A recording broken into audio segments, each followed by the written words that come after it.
Okay. Τι θα δούμε σήμερα, έτσι. Θα δούμε λίγο ένα πρόγραμμα που λέγεται curl, το οποίο είναι ένα command line πρόγραμμα, το οποίο θα σας βάλω να το εγκαταστήσετε έτσι στους υπολογιστές για να κάνετε την σειρά ασκήσεων, αλλά θεωρώ ότι είναι ένα εργαλείο που θα το χρησιμοποιήσετε σίγουρα. Έχει να κάνει, μπορεί να κάνει HTTP request και FTP request, DNS lookups, οτιδήποτε θέλετε. Είναι πάρα πολύ γνωστό πρόγραμμα. Είναι διαθέσιμο για όλες τις πλατφόρμες. Έτσι, έχει καμιά 6-7 πλατφόρμες και Windows, Linux, Mac και όλα αυτά. Έτσι, οπότε δεν υπάρχει κάποιο θέμα σε αυτό.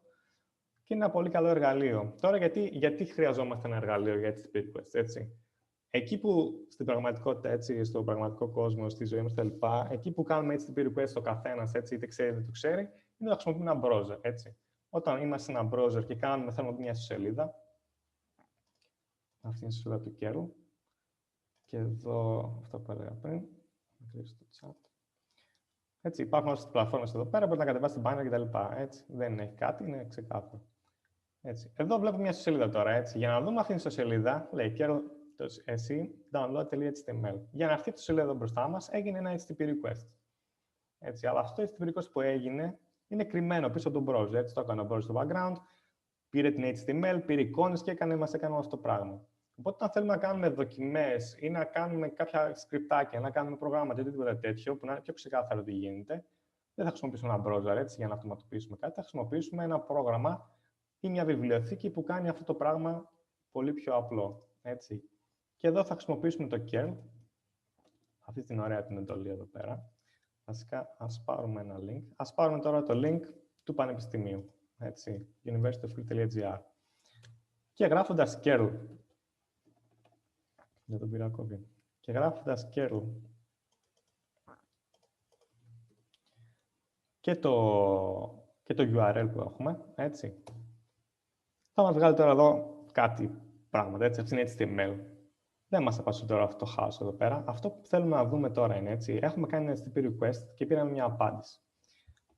Το curl έχει μια πολύ ωραία παράμετρο εδώ πέρα, που λέει δεν θέλω να δω τα πάντα, την απάντηση, θέλω να δω μόνο τα headers, έτσι, αυτά που ίσως κάνετε και στο μάθημα. Οπότε γράφοντας το curl, _head και το URL, έτσι, γίνεται ένα HTTP request σε αυτό το URL, μας επιστρέφει ό,τι μας επιστρέφει και εδώ απλώς τυπώνονται μόνο τα headers. Έτσι, τα headers είναι έτσι, όπως έχετε δει και στα υπόλοιπα και στο TCP και σε όλα αυτά. Όταν έχουμε ένα πακέτο, συνήθως έχουμε το payload που είναι, στη συγκεκριμένη περίπτωση, στη σελίδα του Πανεπιστημίου της Κρήτης και μπροστά έχουμε τα headers, έτσι, που δίνουν πληροφορίες για το τι ακολουθεί. Εδώ μπορούμε να δούμε τώρα σε πρώτη φάση, έτσι. Το είδατε και στο μάθημα αυτό, από ό,τι έχω καταλάβει. Έτσι, έχουμε την έκδοση του HTTP, το status code που είναι OK, το 200, και μετά έχουμε την ημερομηνία, από τι server ήρθε, από τι cookies να αποθηκεύσει, μέχρι πότε να το κρατήσουμε στον υπολογιστή. Έτσι, όλα αυτά είναι headers, τα οποία λένε κάτι για το πακέτο που ακολουθεί. Έτσι, και με αυτή την εντολή, απλώς, αντί να κάνουμε ένα HTTP request και να το δούμε στον browser κτλ., το βλέπουμε ξεκάθαρα στο terminal, έτσι, εδώ πέρα. Και έτσι, και το τελευταίο εδώ που μπορούμε να δούμε είναι το content type.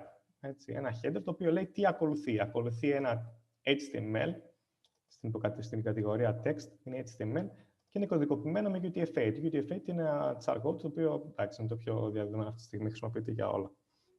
Όχι char code, είναι ένα char set. Έτσι, ένα encoding scheme ουσιαστικά. Από εδώ τώρα, αυτό το πράγμα που βλέπουμε, έτσι, παίρνοντας πίσω στα notes, στην πράξη, άμα πάμε να μπούμε στην ίδια σελίδα, έτσι, από τον browser, έτσι, τη γράφουμε και την τρέχουμε. Έγινε αυτό το πράγμα. Το θέμα είναι ότι πέρα από το HTTP request που έγινε, αυτό το HTTP request μέσα είχε κάτι εικόνες και ας πούμε είχε αυτή την εικόνα εδώ μέσα, έτσι, το logo του Πανεπιστημίου. Για να φορτωθεί αυτή η εικόνα έγινε ένα άλλο HTTP request και φωτογραφία αυτή η εικόνα. Για να φορτωθεί αυτή η εικόνα έγινε ένα άλλο HTTP request. Έτσι, για κάθε object εδώ μέσα ή για κάθε αντικείμενο που θέλετε να το πείτε, έχει γίνει HTTP request για να έρθει αυτό το αντικείμενο και τελικά ο browser θα συνδέσει όλη την ιστοσελίδα. Οι browser που είναι βάσει στο Chromium έχουν αυτό εδώ πέρα που λέμε developer tools, το οποίο μας επιτρέπει, ειδικά τώρα μας βολεύει πάρα πολύ, να δούμε πώς γίνονται αυτά τα HTTP request. Οπότε, αν πάω να κάνω τώρα, κάνω refresh στη σελίδα, βλέπουμε όλα αυτά τα HTTP request που έχουν γίνει. Έτσι, αυτά όλα εδώ που βλέπετε, όλα τα αντικείμενα στη λίστα αυτή, είναι HTTP request που έγιναν για να πάρουν ένα συγκεκριμένο resource. Ξεκινώντας πάνω με το πρώτο που ήταν το www.university.gr, university.gr, και βλέπουμε εδώ πέρα, έχουμε εδώ πέρα και το waterfall, έτσι. Αυτά ουσιαστικά η μπάρεση, πότε έγινε το request, πόσο χρόνο πήρε όλο αυτό και πότε ολοκληρώθηκε το request, πότε ήρθε η απάντηση. Και τα βλέπουμε αυτά για όλα αυτά τα objects, έτσι. Όλα αυτά τα objects, από το αρχικό, το university.gr, που ήταν ένα HTML αρχείο, μέσα για να το δείξει αυτό ο browser, έπρεπε να κάνει όλα αυτά τα HTTP requests για να πάρει όλα αυτά τα κομματάκια που χρειαζόταν. Έτσι. Ας πούμε, αυτό είναι μια εικόνα. Το 4JPEG. Μπορούμε να δούμε ποια εικόνα. Ήταν αυτή η εικόνα. Έτσι. Οπότε μπορούμε να δούμε εδώ όλα αυτά που έγιναν και προφανώς με τη σειρά που έγιναν και έχει παραπάνω πληροφορίες. Αυτό είναι πιο πολύ για να κάνει debugging ιστοσελίδες κτλ. Αλλά μας βοηθά να καταλάβουμε πώς δουλεύει. Έτσι. Ξεκινώντας από το 1, είδαμε ότι ξεκίνησε το request και με το που τελείωσε, το διάβασε ο browser και κατάλαβε ότι χρειάζεται όλα αυτά τα πράγματα από κάτω. Τότε άρχισε να κάνει όλα αυτά HTTP requests. Και αφού τελείωσαν αυτά, συνειδητοποίησε ότι αυτά χρειαζόταν και άλλα HTTP requests και συνέχισε να το κάνει αυτό το πράγμα. Έτσι. Αυτό είναι το ότι υπάρχει στους browsers του Chrome και οτιδήποτε του Chromium projects έχουν γίνει fork. Εγώ χρησιμοποιώ το Brave εδώ πέρα. Και στο Firefox υπάρχει το αντίστοιχο. Έτσι, σε όλους τους browsers υπάρχει αυτό το πράγμα. Το οποίο είναι πάρα πολύ χρήσιμο για να καταλάβουμε τι γίνεται και να βλέπουμε πώς αντιδρά μια ιστοσελίδα με όλα αυτά τα HTTP requests. Έτσι, αυτή είναι η πράξη δηλαδή, του HTTP request. Και εδώ πάλι μπορούμε να δούμε τα headers. Έτσι, μας δίνει αυτή τη δυνατότητα. Αντί να το κάνουμε όπως το κάναμε πριν εδώ με το command line εργαλείο, βλέπουμε εδώ τα response headers είναι παρόμοια με αυτά που είδαμε πριν. Έτσι, content with text HTML, το expert έχει κάνει λίγο reorder αυτό εδώ πέρα. Δεν έχει σημασία, αλλά όλους βλέπουμε όλη την πληροφορία εδώ πέρα. Έτσι. Και προφανώς και το HTML κώδικα που επέστρεψε, το οποίο ο browser μετά δημιούργησε την ιστοσελίδα, έτσι, το visual της ιστοσελίδας. Να δούμε λίγο τώρα πώς μοιάζει μια HTML σελίδα, έτσι. Πάμε εδώ σε ένα sample που έχω κάνει. Να δούμε λίγο, δεν θα μιλήσουμε τώρα για πώς συντάξουμε HTML κτλ. Απλώς να δούμε λίγο το πώς γίνεται αυτή η σύνδεση με τα αντικείμενα. Έτσι, εδώ βλέπουμε ένα HTML document. Έτσι. Ξεκινάει πάντα, λέει, doctype HTML, για να είναι πιο εύκολο από διάφορα συστήματα να καταλάβουμε τι είναι HTML. Έχουμε το head, το οποίο είναι πληροφορίες, διάφορες πληροφορίες, και το body, που είναι το κείμενο. Έτσι. Ας τη δούμε και στην σελίδα, για να καταλαβαίνουμε τι γίνεται. Έτσι. Θα ανοίξω τώρα αυτό το document που σας έδειξα με ένα browser.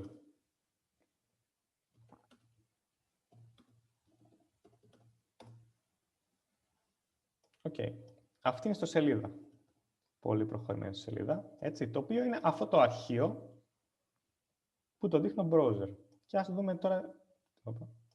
τώρα εδώ την αντιστοιχία. Έτσι. Είπαμε ότι το head είναι όλες τις πληροφορίες, τα λοιπά, δεν μας απασχολούν αυτή τη στιγμή. Και μετά εδώ έχουμε body και λέει ένα image με source το logo.png. Έτσι, δείξει μια εικόνα που είναι αυτό το αρχείο. Να την εικόνα, είναι αυτό εδώ το πράγμα. Μετά μας λέει το p. Δείξει μια παράγραφο που λέει welcome to domain.com, έτσι, ένα domain και καλά, και τελείωσε την παράγραφο. Έτσι. Το συντακτικό που χρησιμοποιούμε εδώ στην HTML είναι αυτά τα μικρότερο, μεγαλύτερο, και μέσα τι τύπος είναι αυτό που θα γράψουμε, και κρίνουμε μεγαλύτερο, μικρότερο, για να δούμε που τελειώνει. Έτσι, και έχουμε δύο παραγράφους εδώ, το welcome domain και το more about us, και είναι αυτές τις δύο παραγράφοι, έτσι, το welcome domain και more about us. Έτσι, ένα προς ένα τη στοιχεία. Και εδώ το α είναι ένα link, έτσι, λέμε όταν πατήσεις στο here, που είναι ανάμεσα στα δύο α, πάνε στη σελίδα about.html. Έτσι, άμα το πατήσω, πάω σε μια άλλη σελίδα. Πάμε πίσω πάλι. Έτσι, και εδώ καταλαβαίνουμε έτσι πώς υπάρχει αυτή η σύνδεση μεταξύ των ιστοσελίδων, έτσι, γιατί το web έχει αυτή τη σύνδεση, έτσι, από ένα document πάμε σε ένα άλλο. Και επίσης εδώ έχουμε ένα άλλο resource, έτσι, το logo PNG, το οποίο τι έγινε, κατέβηκε αυτή η ιστοσελίδα από τον browser, την είδε όλη αυτή, συνειδητοποίησε ότι εδώ για να ανοίξω την εικόνα θέλω και το logo PNG. Οπότε έκανε ένα άλλο HTTP request στο server για να πάει να πάρει και την εικόνα του logo PNG.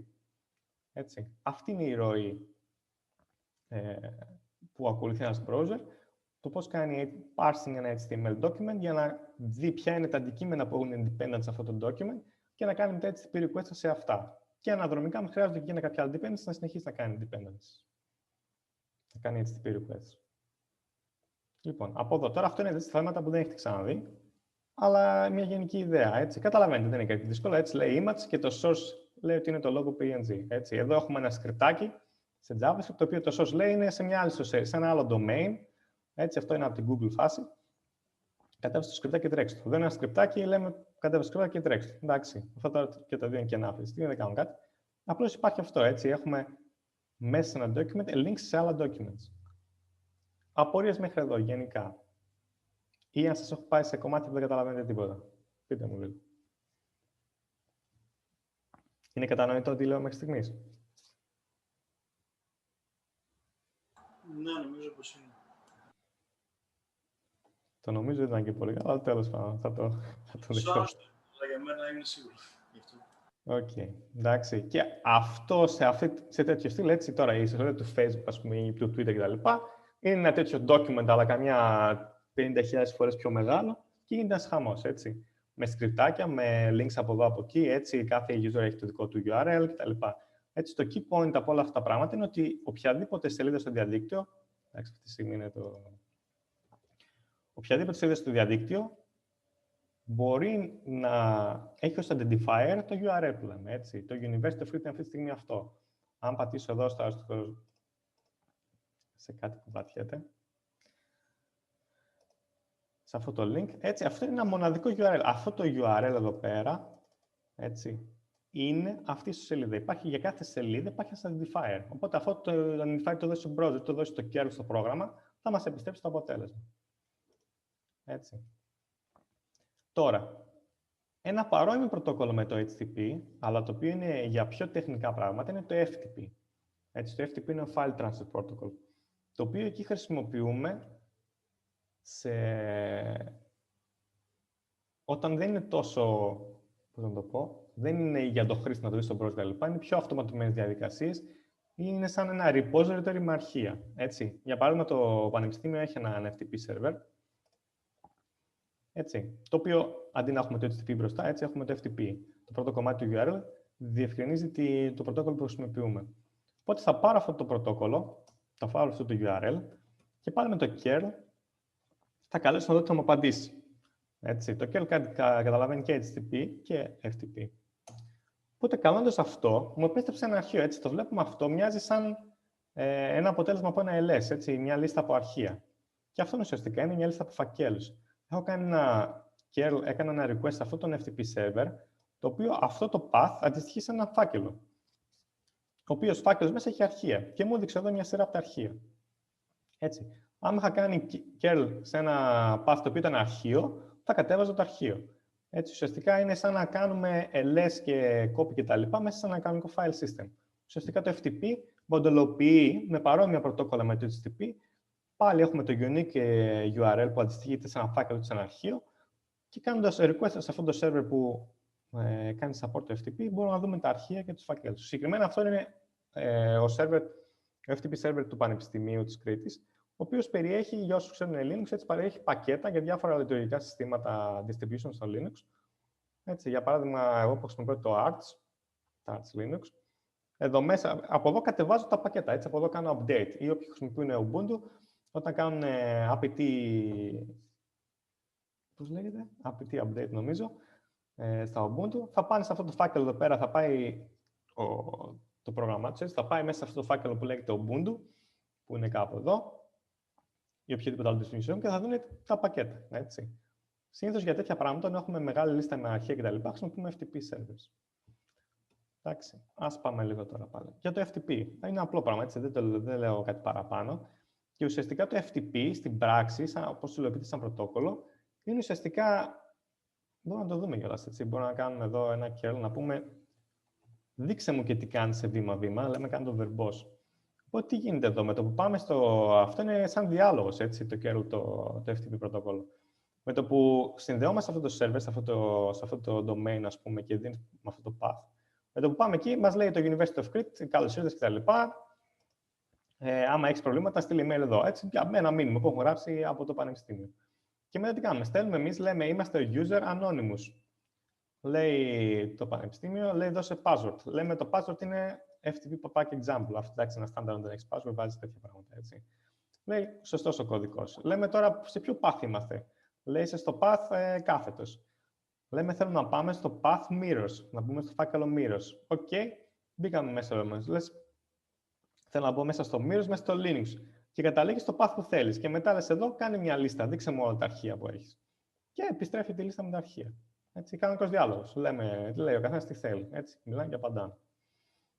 Έτσι. Κάτι ενδιαφέρον για το FTP και για το HTTP είναι ότι σε αντίθεση με τα πακέτα που έχετε κάνει με τα άλλα layers, έτσι, το TCP και το IP και όλα αυτά, τα headers που έχουμε,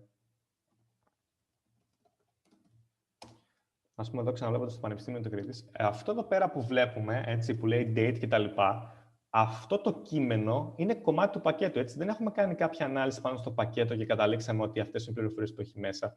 Όπως να πούμε στο TCP, άμα είδατε, στο οποίο header είναι όλα πακεταρισμένα. Έτσι. Έχουμε ένα byte το οποίο είναι αυτό, ένα byte το οποίο είναι το checksum, ένα byte το οποίο είναι η source address, για το IP, ας πούμε, τα λέω, για το destination address και όλα αυτά τα πράγματα. Είναι όλα πακεταρισμένα, όσο το δυνατόν δυνατόν πιο μικρό μέγεθος. Εδώ είμαστε ακριβώς το αντίθετο. Έτσι, γράφουμε κείμενο, έτσι, το οποίο είναι το πιο uncompressed μορφή. Έτσι. Ας πούμε, αντί να αποθηκεύουμε την ημερομηνία ολόκληρη, ένα γράμμα, όλο αυτό το πράγμα, θα μπορούσαμε να αποθηκεύσουμε ένα timestamp, έτσι, ένα byte, ένα word, τέλος πάντων, 4 bytes, τα οποία δείχνουν την ημερομηνία, έτσι, όσο πιο compressed γίνεται. Αλλά εδώ χρησιμοποιούμε ολόκληρο το κείμενο, έτσι.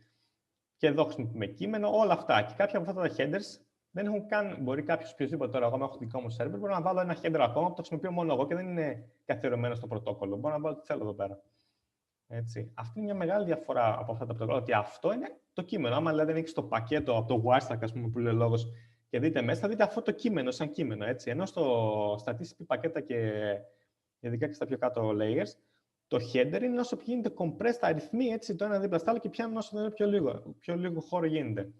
Έτσι, εδώ βλέπουμε ότι όλο αυτό είναι κείμενο, έτσι, το οποίο συγκεκριμένο. Να το μετρήσουμε αυτό.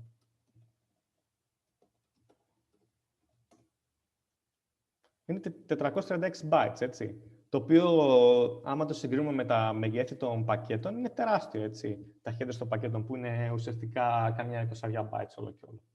Αλλά δεν μας απασχολεί αυτό, γιατί τα documents είναι πάρα πολύ μεγάλα, οπότε και να έχουμε 436 bytes με headers δεν έχει καμία σημασία. Είναι όλα σχετικά, δηλαδή.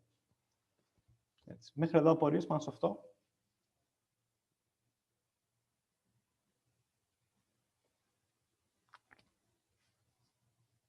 Οκ, καμία απορία πάνω σε αυτό. Έχω καταλαβαίνει τι λέω ή έχω ξεφύγει λίγο. Πείτε μου λίγο.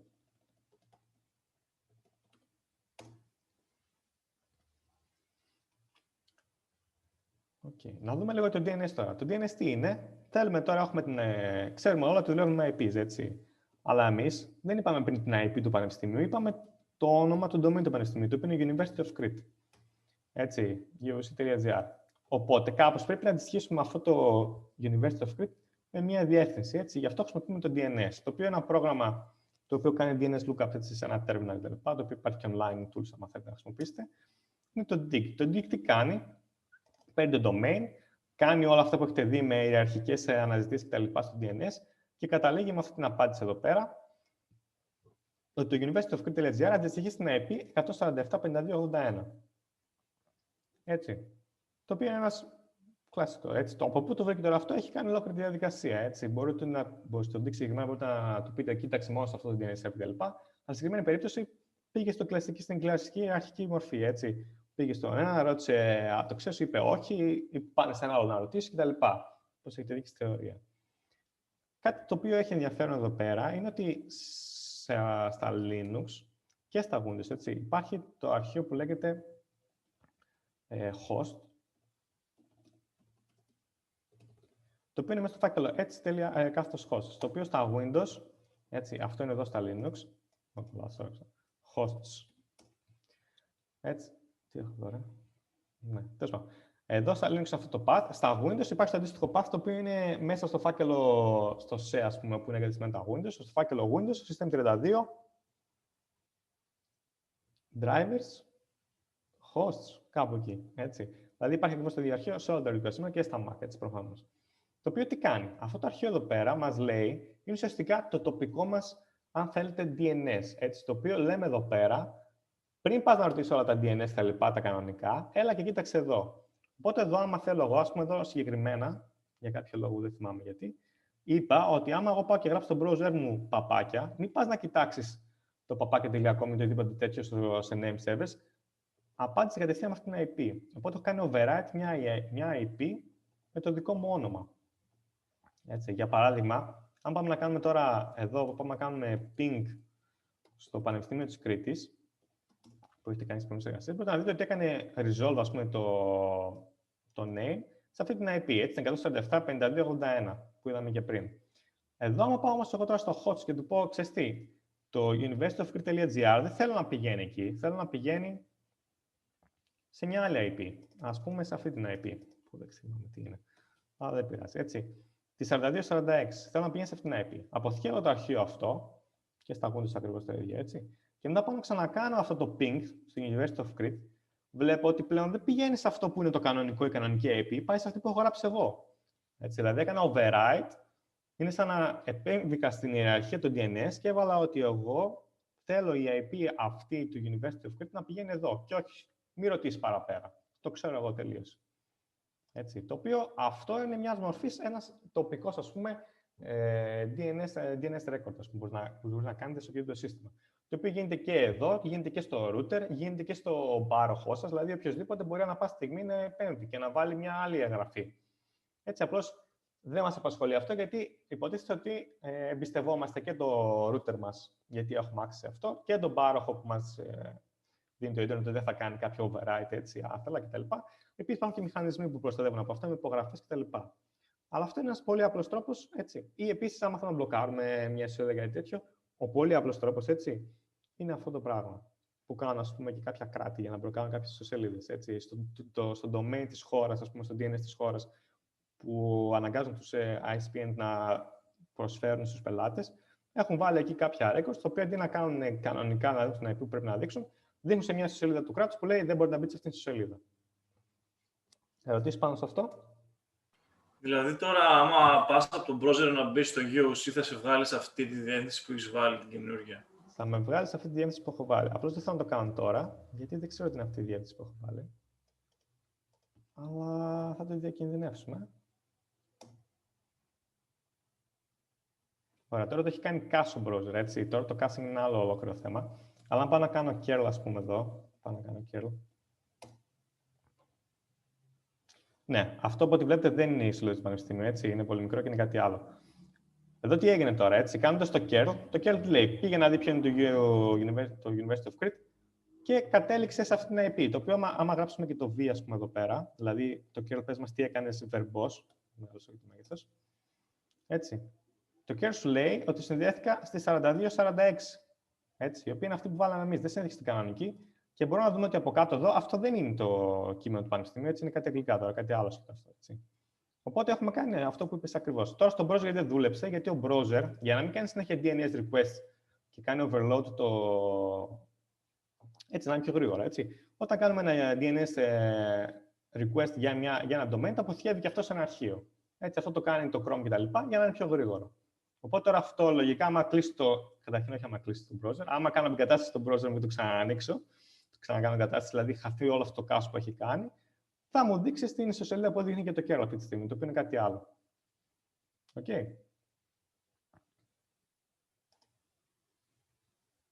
Κατανοητό αυτό που είπαμε. Ναι, ναι. Άλλη ερώτηση πάνω σε αυτό?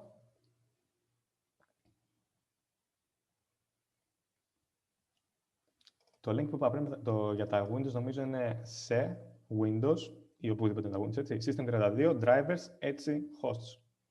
Και έχει το ίδιο format. Και επίσης εδώ μπορούμε να βάλουμε και IP6, απλώς εδώ το έχω εδώ κάνει comment. Τέλος πάντων, αυτό μην το συζητήσουμε. Έχετε κάνει IP6, νομίζω ότι το έχει κάνει στο φροντιστήριο. Εντάξει, το ίδιο ισχύει για IP6, έτσι. Μπορείτε να βάλετε και το IP6, η οποία έχει άλλο συντακτικό, αλλά τέλος πάντων. Το κλασικό είναι να υπάρχει μόνο αυτό, έτσι, το localhost. Το localhost τώρα τι είναι? Το localhost, κατά κάποιο τρόπο, έτσι, πρέπει να μπορούμε, όταν κάνουμε HTTP request, να μπορούμε να απευθυνθούμε στον εαυτό μας. Γιατί να μπορούμε να το κάνουμε αυτό? Είτε γιατί θέλουμε να τρέξουμε ένα service τοπικό, το οποίο να μιλάει με sockets τοπικά. Τοπικά το λέω ενώ στον ίδιο υπολογιστή, έτσι. Δηλαδή να ξεκινήσω ένα server εγώ σε αυτόν τον υπολογιστή και να το κάνω request στον server στον εαυτό μου πάλι, έτσι. Οπότε η IP 127.0.0.1 έχει οριστεί, είναι μια special IP, ότι αυτή αναφέρεται στο ίδιο το μηχάνημα. Δηλαδή, όταν ας πούμε ανοίξετε ένα socket, όπως κάνουμε και στην εργασία, με αυτή την IP ή με το όνομα localhost αναλόγως, το οποίο συνήθως κάνει maps αυτό, έτσι, υπάρχει μια αντιστοιχεία σε αυτήν. Εδώ την ορίζω χειροκίνητα. Σε κάποια συστήματα μπορεί να είναι και αυτόματα, έτσι, αυτό να κάνει job σε αυτό. Αλλά είναι το convention, έτσι, αυτή τη στιγμή. Οπότε, άμα ανοίξω ένα socket που λέω 127.0.0.1, το λειτουργικό σύστημα που αν ανοίξει το socket αυτό ή κατά δικτύο που θέλετε να το δείτε, ξέρει ότι αυτό αναφέρει στον εαυτό του. Οπότε δεν πάει στο router να ρωτήσει πού είναι αυτή η IP κτλ. Τίποτα από όλα αυτά. Ανοίγει ένα socket με τον ίδιο του εαυτό. Είναι σαν να κάνουμε request στον εαυτό μας. Το οποίο προφανώς όταν κάνεις develop μια σελίδα, ας πούμε εδώ που σας έδειξα πριν το HTML κώδικα, αυτό το sample που γράψαμε πριν, έτσι, που σας έδειξα, μπορούμε να ξεκινήσω εγώ ένα server εδώ πέρα, το οποίο το που ξεκινά server είναι λίγο περίπλοκο, αλλά εγώ έχω εδώ ένα πρόγραμμα που λέγεται PHP here, το οποίο καλεί την PHP και ξεκινάει ένα server εδώ πέρα. Οπότε τώρα οποιοδήποτε είναι μέσα στο δίκτυό μου εδώ πέρα, γιατί όπως είπατε και στο προηγούμενο φροντιστήριο, νομίζω για τον NAT, δεν μπορεί κάποιο απ' έξω να δει δικιά μου σελίδα, πρέπει να ανοίξει support κτλ. Αλλά οποιοδήποτε είναι στο δίκτυό μου αυτή τη στιγμή, γράφοντας την IP μου στο browser του, μπορεί να δει αυτό που έχουμε κάνει τόσο. Ας πούμε εδώ τώρα, άμα γράψω 127.0.0.1, βλέπουμε αυτό που ήταν πριν. Έτσι, αυτό που ανοίξαμε πριν χειροκίνητα, το βλέπουμε τώρα. Είναι ένα server που τρέχει αυτή τη στιγμή στο δίκτυό μου. Από το κινητό μου, που είναι συνδεδεμένο στο Wi-Fi μου, έτσι και στο ίδιο δίκτυο, άμα γράψω την IP μου, η οποία IP μου δεν είναι το 127.0.1, είναι αυτή η IP μου, έτσι. Είναι αυτή που ξεκινάει συνήθως με 192.168, έτσι. Αυτή είναι η IP που μου δίνει η τοπική το router. Τώρα, άμα φτάνουμε, πάμε σε βάθος, δεν ξέρω κατά πόσο γνωρίζετε. Μπορεί να τη δει το κινητό μου. Έτσι, γιατί έχω ξεκινήσει ένα απλό server εδώ πέρα που τρέχει. Έτσι, εδώ πέρα. Και άμα δείτε, φαίνεται κιόλας, μας λέει ο server τι έκανε. Κάποιος λέει, του ρώτησε τι υπάρχει στο root path, κάποιος ρώτησε να κατεβάσει το logo PNG. Έτσι, βλέπουμε τι έχει γίνει στο server. Το οποίο request τι έγιναν.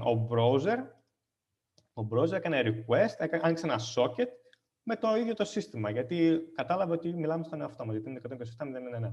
Και είτε γράψω localhost, εδώ πέρα είναι το ίδιο πράγμα, γιατί το ένα κάνει τη στοιχεία στο άλλο. Ερωτήσεις πάνω σε αυτό.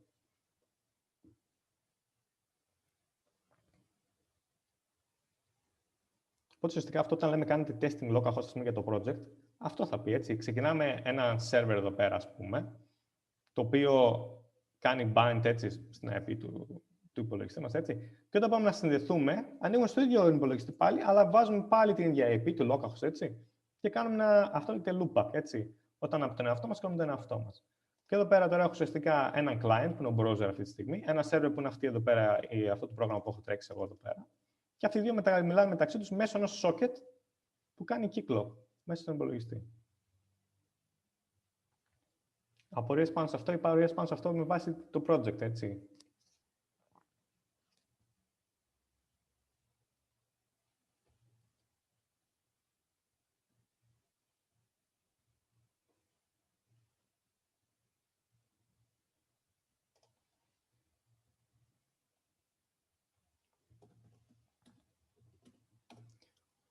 Ωραία. Έχουμε από αυτήν την οικογένεια, ας πούμε, θα κλείσουμε εδώ πέρα, από HTTP-FTP. Έτσι, HTTP-FTP και DNS είναι έτσι όλα μεταξύ τους, αλληλεπιδράνε. Και υπάρχει αυτό που ουσιαστικά καταλήγουμε μαζί με την HTML, καταλήγουμε σε αυτό που λέμε web. Έτσι. Το web είναι αυτά τα πρωτόκολλα σε συνδυασμό με την HTML και τις περιφερειακές γλώσσες, έτσι, και την JavaScript και όλα αυτά, τα οποία φτιάχνουν το web. Έτσι. Οποιοδήποτε κομμάτι από αυτά ξέρετε καλύτερα πώς δουλεύει, καταλαβαίνετε καλύτερα πώς δουλεύει το web. Το web είναι το web, έτσι οριστός. Όλα γίνονται στο web. Είτε δουλέψετε πάνω σε αυτό, είτε δουλέψετε, είναι καλό να ξέρετε τι γίνεται. Έτσι. Και προφανώς, άμα δουλέψετε πάνω σε αυτό ή άμα ασχοληθείτε με αυτό σε κάποια από αυτά τα κομμάτια. Ακόμα και ας πούμε, με το network λέει να ασχοληθείτε, επειδή το μεγαλύτερο κομμάτι της πληροφορίας χρησιμοποιεί, ας πούμε, HTTP πρωτόκολλα κλπ. Είναι καλό να ξέρετε και τι γίνεται όχι μόνο εκεί που δουλεύετε εσείς, αλλά και από πάνω και από κάτω σε στίβα, έτσι, των πρωτοκόλλων. Ωραία. Απορίες πάνω σε αυτά, θα πάμε στα email τώρα.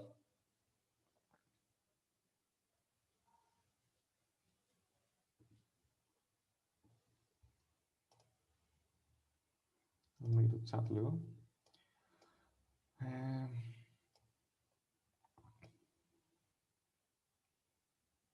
Το FileZilla είναι ένα πρόγραμμα το οποίο κάνει... Μια ερώτηση από τα comments, έτσι. Το FileZilla είναι ένα πρόγραμμα που ουσιαστικά είναι πώς έχουμε το browser για να βλέπουμε καλύτερα τα HTTP requests, είναι για να βλέπουμε καλύτερα τα FTP requests. Για να μην χρησιμοποιούμε command line εργαλεία, είναι ένα interface το οποίο σου επιτρέπει να κάνεις κάποια FTP operations κτλ. Πιο εύκολα από ένα γραφικό περιβάλλον.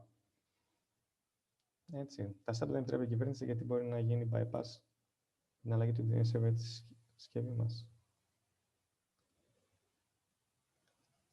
Ναι, ουσιαστικά, άμα οποιοδήποτε DNS, έτσι, δεν έχει σημασία αν του κράτους ή οποιοδήποτε άλλο, άμα ας πούμε, έχει το DNS στο πανεπιστήμιο σας, έχουν μπλοκάρει ας πούμε, το YouTube, λέμε τώρα κάτι έτσι, για να μην υπάρχει πολλή κίνηση, αν δεν χρησιμοποιήσεις το DNS που σου προσφέρει το δίκτυο αυτόματα, γιατί με το που σου δώσεις ένα router, σου λέει, θες να σου δώσω εγώ ένα DNS server να ρωτάς πράγματα, και λες εσύ συνήθως ναι.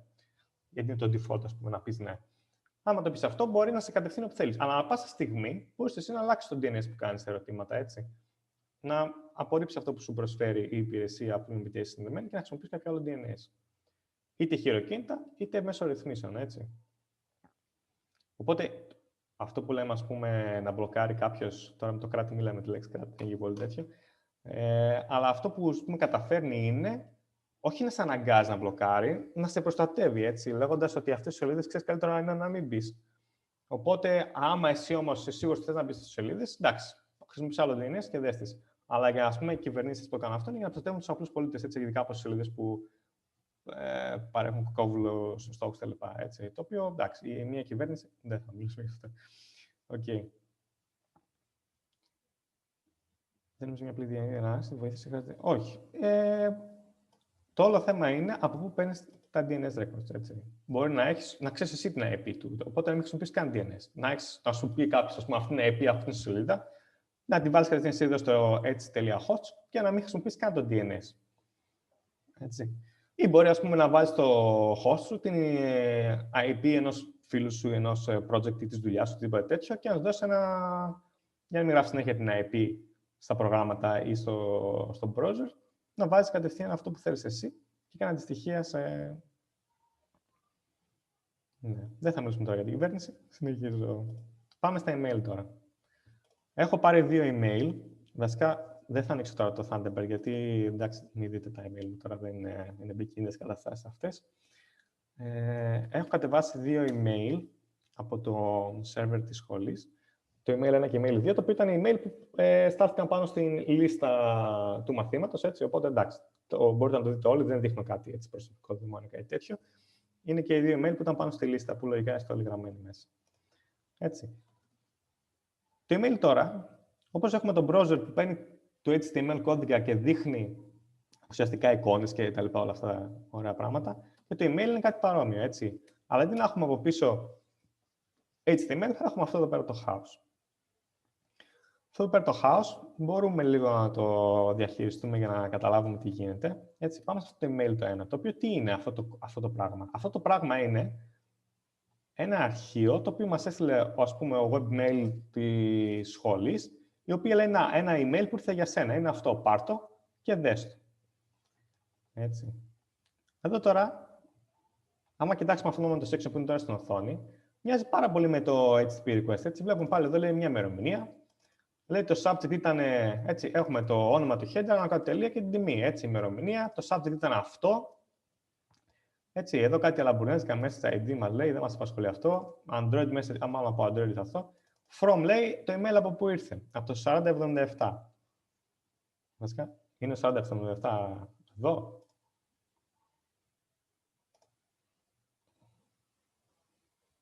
Όχι, εγώ είμαι. Να, το εδώ είναι. Ωραία. Ποιος είσαι εσύ? Ο Γρηγόρης. Ωραία. Αυτό το email μας έστειλε ο Γρηγόρης. Έτσι. Και μας λέει εδώ πάνω, ο server ήρθε από τον Γρηγόρη, ήταν για αυτή τη λίστα. Importance normal μας είπε ο Γρηγόρης, εντάξει, δεν είναι πολύ σημαντικό, είπε. Και μετά λέει εδώ ο Γρηγόρης πάλι, το έχει γράψει ο Γρηγόρης αυτό το πράγμα. Λέει, όχι, δεν είναι copyright, το έχει στείλει εδώ στην λίστα. Έτσι. Δεν είναι προσωπικά δεδομένα αυτά, είναι στη λίστα. Όλοι που είμαστε εδώ πέρα το έχουμε δει. Όποιοι κοιτάνε το email. Ναι, αυτό για το copyright και προσωπικό δεν είναι, γιατί όλοι εσείς έχετε πρόσβαση σε αυτό το τέτοιο. Δεν το πήρα από κάπου εγώ. Μου ήρθε σε όλους όπως ήρθε και εσάς, ήρθε και σε μένα. Και μετά εδώ έχουμε content type, λέει, θα στείλω HTML. Ο Γρηγόρης ξέρει HTML δηλαδή. Και μετά λέει, θα κάνω encoding με basic64. Τι είναι αυτό τώρα, σας ξέρει. Εντάξει, και εδώ λέει, το έστειλε το major DOM, ουσιαστικά λέει, το έστειλε είναι μέσα του πανεπιστημίου, έχει έρθει αυτό το email. Και εδώ βλέπουμε το κείμενο του email. Αυτό μας έστειλε ο Γρηγόρης τώρα στη λίστα. Αυτό τώρα, εγώ δεν καταλάβαινα τι λέει. Καταλάβαινα τι λέει. Ουσιαστικά αυτό το έχει κάνει basic64 encode. Για να πάμε να δούμε τώρα. Κάνουμε base 64, decode. Έτσι, αυτό είναι ένα πρόγραμμα τώρα που κάνει decode αυτό το παράξενο πράγμα μας έστειλαν. Κάτι εμφανίστηκε εδώ πέρα. Βλέπουμε λίγο HTML μέσα. Λέει γεια σας, τη συνάρτηση down μέσω ποια συνάρτηση. Έχει στείλει κάτι εδώ. Έτσι. Οπότε εδώ τι μας έλεγε αυτό το πράγμα τόση ώρα. Έτσι, μας έλεγε ότι είναι ένα HTML κείμενο, το οποίο το βλέπουμε έτσι, έχει κάτι εδώ, αυτά τα μικρότερα, μεγαλύτερα που βλέπαμε και πριν. Και είναι encoding με το basic.4, το οποίο δεν ξέρουμε τι είναι, απλώς εντάξει. Είπαμε ένα πρόγραμμα, κάτω decode. Και μας το έκαναν και εμφανίστηκε αυτό το μήνυμα εδώ πέρα. Έτσι. Το θέμα είναι ότι από εδώ πάνω τώρα, αυτό το κομμάτι που το βλέπουμε τώρα στην οθόνη, αυτό εδώ πέρα, το έστειλε ο Γρηγόρης, το έστειλε στον σερβερ του Πανεπιστημίου. Και μετά ο σερβερ του Πανεπιστημίου τι έκανε, με το που το πήρε, έβαλε ένα ακόμα header από πάνω. Αυτή η διαφορά τώρα με το HTTP είναι ότι ο καθένας που το παίρνει προσθέτει λίγα πράγματα από πάνω. Και λέει, το πήρα εγώ, ο nrcsd.university, δηλαδή ο mail server που χρησιμοποιούμε όλοι, έτσι στο Πανεπιστήμιο. Το πήρα από αυτόν, έκανα. Εντάξει, δεν είναι ένα χάος τώρα τι γίνεται. Λέει από πού το πήρε, πού πήγε κτλ. Βάζει κάποιες υπογραφές εδώ για να ξέρουμε, εντάξει, αυτό είναι ένα άλλο θέμα, για να ξέρουμε ότι όντως έχει έρθει από αυτό που λέει ότι έχει έρθει, είναι υπογεγραμμένο δηλαδή. Μετά το πήγε σε ένα άλλο server, το τσέκαρα με έχει ους. Έγινε από αυτό το σύστημα μέσα, έγινε αυτό. Το πήρε ο άλλος μετά, το πήρε ο άλλος, όλα αυτά έτσι γίνεται το receipt. Όλα αυτά είναι οι server με τους οποίους πέρασε. Ο ένας το πήρε στην αρχή, τον έστειλε στον άλλον για να κάνει antivirus scan. Και βλέπουμε εδώ πέρα τι έχει κίνηση. Έτσι. Βλέπουμε όποιο receive tag βλέπετε εδώ πέρα, header, σημαίνει ότι είναι ένα άλλο server που πήρε αυτό το email, μέχρι να καταλήξει σε εμάς. Αυτό είναι χρήσιμο, έτσι. Και αυτό πώς το κάνουμε, άμα πάμε σε οποιαδήποτε, είτε στο web mail στη σελίδα της σχολής, είτε στο Thunderbird που είναι ένας mail client, είτε στο κινητό σου που δεν τέτοιο, κάπου υπάρχει η επιλογή view source, έτσι, να δούμε το source. Και μας βγάζει ένα τέτοιο κείμενο, το οποίο δεν διαβάζεται πολύ εύκολα, αλλά τα headers είναι εδώ, έτσι. Μπορούμε να καταλάβουμε από πού ήρθε αυτό που πήγε κτλ. Και αυτό είναι που χρησιμοποιούν ουσιαστικά αυτά τα receives κτλ. Όλα αυτά χρησιμοποιούν τα προγράμματα που καταλαβαίνουν αν email είναι spam ή όχι. Έτσι, ή άμα κάποιος δεν είναι αυτός που λέει. Έτσι. Εδώ θα μπορούσε να γράψει οτιδήποτε. Έτσι. Θα μπορούσε να γράψει το όνομά μου.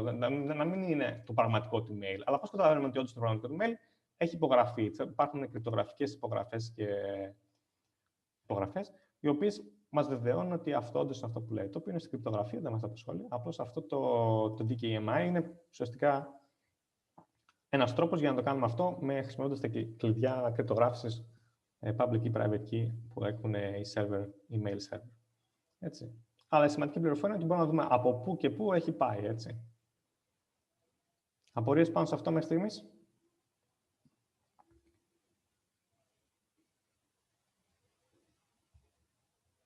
Τα div αυτά που έδειχνε το email όταν το κάναμε decode είναι εικόνες. Μπορούμε να δούμε τι είναι. Αυτό εδώ πέρα, το κείμενο. Ναι, είχε κάποια div. Ναι, είχε ένα div το οποίο... Να, είναι αυτό εδώ πέρα. Ναι, αυτό πώς μπορούμε να δούμε ότι αναπαριστά. Αυτό, ο mail client το κάνει αυτόματα. Αυτό το πρόγραμμα που είναι φτιαγμένο για να κάνει τέτοια πράγματα, έτσι, είναι ένας browser. Έτσι. Οπότε, αν πάρουμε αυτό το κείμενο και το αποθηκεύσουμε σε ένα αρχείο, το test.html, τώρα γράφω λίγο μπας, δεν ξέρω τι καταλαβαίνει ο καθένας. Άμα το αποθηκεύσουμε σε ένα αρχείο, δηλαδή τώρα μέσα στο test, έχω αυτό το κείμενο. Έτσι, έχω αυτό το κείμενο στο αρχείο. Πάω να ανοίξω με ένα browser το test.html. Λέει γεια σας, από κάτω, στη συνάντηση, μπλα. Ουσιαστικά δεν έχει κάτι τρελό μέσα στην HTML, θα μπορούσε να μην είναι HTML, απλώς χρησιμοποιείς HTML, εντάξει, δεν έχει σημασία. Ναι, οκ, ευχαριστώ. Αυτό ουσιαστικά κάνει ένα new line όλο και όλο, δεν κάνει κάτι άλλο. Αυτό ουσιαστικά λέει ότι αυτή είναι μια line και ουσιαστικά αυτό πάει από μια άλλη line. Εντάξει, όποιοι ξέρουν HTML, εντάξει, καταλαβαίνουν τι γίνεται. Αλλά δεν έχει κάτι. Θα μπορούσε προφανώς, έτσι όπως είπες, να έχει εδώ ένα image, όπως έδειξα εγώ πριν, να έχει ένα image και να έχει μια εικόνα, ας πούμε, μέσα. Εντάξει. Από τη στιγμή που εδώ διευκρινίζει ότι το content που θα ακολουθήσει είναι HTML, ο email client, δηλαδή αυτός που χρησιμοποιείται για να δείξει το email, άμα υποστηρίζει HTML, θα δείξει τα πάντα για την HTML. Έτσι. Το δεύτερο email που θα δείξω είναι η απάντηση σε αυτό που έγραψα εγώ, ας πούμε, για να δούμε τη διαφορά. Όχι εδώ, sorry, λάθος φάκελος. Το 2. Βλέπουμε σχεδόν τα ίδια πράγματα. Έτσι πάλι πήγε από εδώ και από εκεί για να καταλήξει που πρέπει να καταλήξει. Αλλά βλέποντας το αρχικό, έτσι, τώρα έχει έρθει από μένα. Στο from λέει το όνομά μου, έτσι, είναι το δικό μου το email. Πάει προς τη λίστα κτλ. Αλλά εδώ διαφορά ποια είναι. Ότι εγώ λέω δεν θα στείλω HTML, θα στείλω απλό κείμενο. Έτσι, HTML είναι πολύ πλοκή για μένα. Θα στείλω απλό κείμενο και το βλέπουμε από κάτω, έτσι. Και δεν λέω θα κάνω basic 4 code, θα κάνω τίποτα. Απλώς θα το στείλω, τα bits ένα-ένα. Εντάξει, 8-bit, δηλαδή ένα byte για ένα χαρακτήρα. Εντάξει. Και οπότε μετά που τελειώνει, αντί να βλέπουμε εδώ το basic 4, βλέπουμε το κανονικό το κείμενο. Οπότε, πού πήγα, εδώ, δεν χρειάζεται να κάνουμε κάποιο δικό, το βλέπουμε. Αυτή είναι η απάντηση που έγραψα εγώ, έτσι, και λέει κάτω τι είναι η απάντηση, τελικά. Έτσι, απλό κείμενο. Εντάξει. Οπότε εδώ μας επιτρέπει να χρησιμοποιήσουμε ό,τι encoding θέλουμε, έτσι. Και εδώ, εντάξει, θα είναι HTML, θα είναι plain text. Εντάξει, παραπάνω, πιο περίπλοκα δεν έχουμε. Θα μπορούσε να είναι εικόνα όμως, έτσι. Να είναι μια εικόνα. Να στείλουμε ένα email με μια εικόνα. Θα έλεγε εδώ image κάθετος, ας πούμε, PNG, άμα ήταν PNG εικόνα. Την εικόνα τη στέλνει σε base 64 ή... Την εικόνα τώρα, το θέμα ποιο είναι, τι γίνεται με αυτά τα πράγματα. Το base 64 ουσιαστικά είναι ένας τρόπος να μετατρέψει οποιοδήποτε συνδυασμό bytes κτλ. Που μπορεί, ας πούμε, κάποιο byte να είναι το byte 0, έτσι, με τιμή 0, το οποίο δεν είναι printable characters στην πράξη, δηλαδή δεν μπορεί να τυπωθεί στην οθόνη.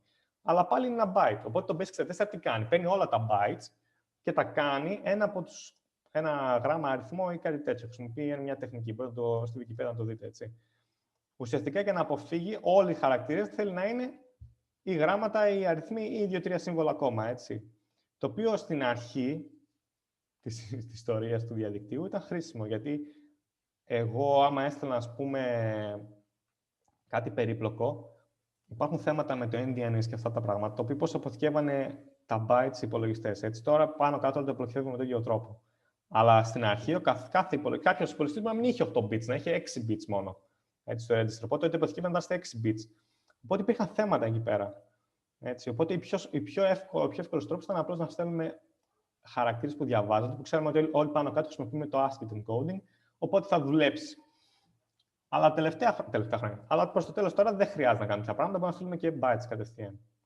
Έτσι, οπότε το κλασικό στην αρχή ήταν να στείλει μια εικόνα σε base 4 που λέει. Έχει πολλά encoding, έτσι, υπάρχουν και άλλοι τρόποι. Base 4 είναι ένας τρόπος.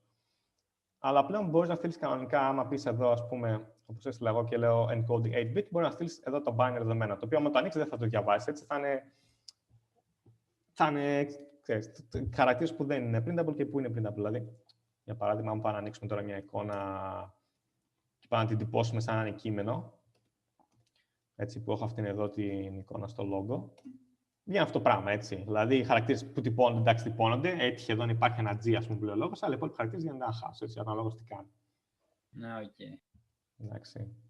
Και αυτό ισχύει και για την HTML, έτσι. Και στην HTML ισχύει ακριβώς το ίδιο. Μπορούμε να έχουμε διαφορετικά encoding. Παλιότερα οι εικόνες ήταν πιο σε τέτοιο στυλ, τώρα είναι, εντάξει, 8-bit. Δηλαδή, χρησιμοποιούν αυτό, δεν υπάρχει τέτοιο θέμα πλέον. Εντάξει. Άλλες απορίες πάνω στα email.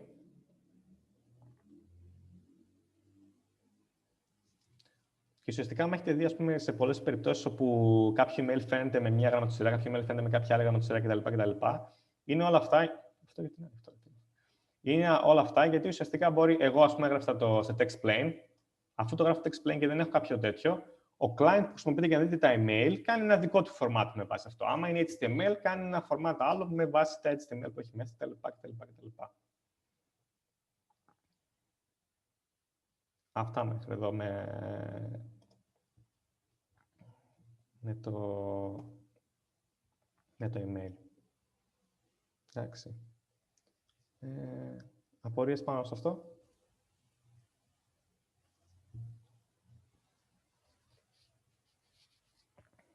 Κάτσε να κοιτάξω το chat.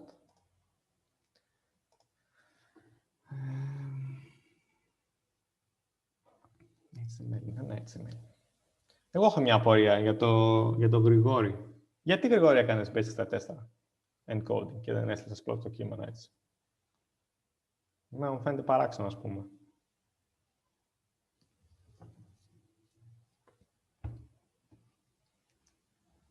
Δεν απαντάει ο Γρηγόρης. Τέλος πάντων, δεν πειράζει, είναι μυστικό μάλλον. Για να μεταφέρεις τα δεδομένα. Οκ. Μέσα από το stream. Ναι, γιατί δεν είναι απλό, δεν χρειάζεται. Στείλε απλώς τους χαρακτήρες. Γιατί το κάνεις encode στις κρατές, δεν πρέπει να στείλει απλώς τους χαρακτήρες.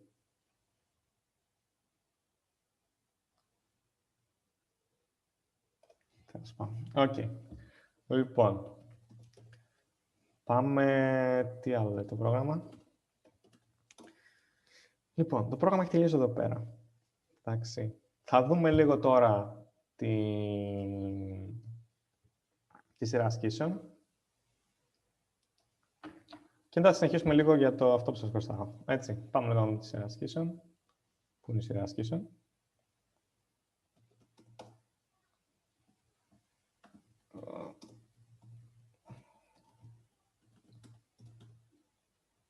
Να, τη σειρά ασκήσεων. Οκ. Λοιπόν, η σειρά ασκήσεων έχει λίγο θεωρία στην αρχή, λίγο πρακτική στη συνέχεια και κάτι ακόμα στο τέλος. Okay.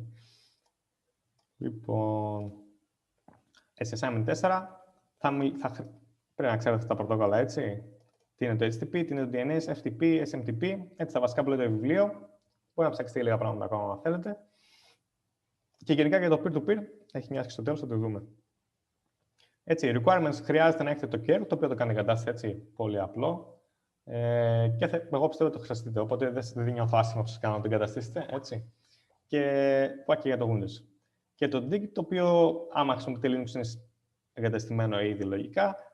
Αν τώρα δεν το έχετε εγκαταστημένο, δεν θέλετε το εγκαταστήσετε ή στις Windows κτλ. Υπάρχουν και online, έτσι. Έχω εδώ ένα link για ένα online, το οποίο προσωμιώνει σε μια σελίδα το ότι επιστρέφει το Dig, έτσι. Είναι ένα online το εργαλείο ουσιαστικά. Δεν θέλετε να εγκαταστήσετε, μπορείτε να χρησιμοποιήσετε αυτό. Έχει πάρα πολλά, έχω βάλει ένα εδώ στο link. Έτσι, οι απαντήσεις θέλω να είναι σε PDF ή σε plain text. Τέλος πάντων, καλύτερα PDF. Και παρακαλώ στο subject να βάλετε αυτό το πράγμα όλοι, για να μπορούμε να το κάνουμε filter, έτσι. Κάτι το οποίο δεν είπαμε, αλλά δεν έχει να κάνει το πρωτόκολλο, είναι ότι μπορείς να κάνεις, ας πούμε, σε ένα mail client, αναλόγως τι subject έχει κτλ. Να πηγαίνουν σε αναλόγους φακέλους. Οπότε, εγώ θα βάλω ένα flag, θα λέω όλα αυτά τα email που έχω αυτό το πράγμα, θα πάω σε ένα φάκελο και θα κοιτάξω μόνο εκεί για να βαθμολογήσω. Έτσι, για ευκολία για δικιά μου. Εντάξει, δικιά σας δεν ξέρω, αλλά ναι, καλύτερα να βάλετε το ίδιο τέτοιο, το ίδιο subject για να βγάλουμε άκρη. Εντάξει, κίνηση 18. Έτσι, δεν ξέρω αν φαίνεται το ημερολόγιο μου εδώ πέρα. Στις 4 τελειώνει η εργασία που τρέχει τώρα, οπότε έχετε 2 εβδομάδες, πάει 18 είναι το deadline. Έτσι, πρώτη άσκηση εδώ πέρα. Λοιπόν, η πρώτη άσκηση είναι θεωρητική, είναι από αυτό κάτι που έχετε δει στο βιβλίο που έχετε κάνει, είναι για τα connections. Έτσι, έχουμε non-persistent και persistent pipeline connections. Και εδώ έχουμε ένα απλό HTML document, έτσι, το οποίο δεν έχει κάτι τρελό. Εδώ βλέπουμε τους headers που απάντησε, μας λέει ότι είναι HTML. Εδώ έχουμε ένα σκριπτάκι, το main.js, μια εικόνα, το log.png, ένα link για το about.html και ένα ακόμα script για αυτό το αρχείο. Έτσι. Και εδώ σας ρωτάω τώρα, με βάση, άμα έχουμε non-persistent connections, πείτε μου πώς θα γίνει η ροή. Έτσι. Μπορείτε να κάνετε ένα διάγραμμα που να λέει, ας πούμε, αυτό που πάει δεξιά-αριστερά, έτσι, πώς λέγεται, timeline.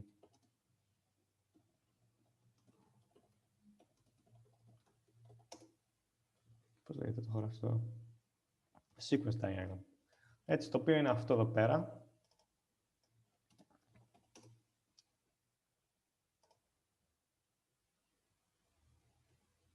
Τέτοιο στυλ, έτσι. Που λέμε, στέλνουμε αυτό, επιστρέφει εκείνο, το αυτό δεν είναι για HTTP συγκεκριμένα. Καταλαβαίνετε τι λέω. Τέτοιο στυλ. Τα έχετε και στις διαφάνειες, έχετε και στο βιβλίο.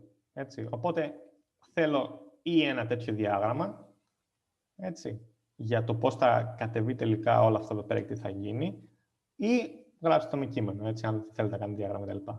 Έτσι. Απλά πράγματα, έτσι, δεν θέλω πολύ πλήπλοκα. Άμα έχουμε non-persistent και άμα έχουμε persistent με pipeline.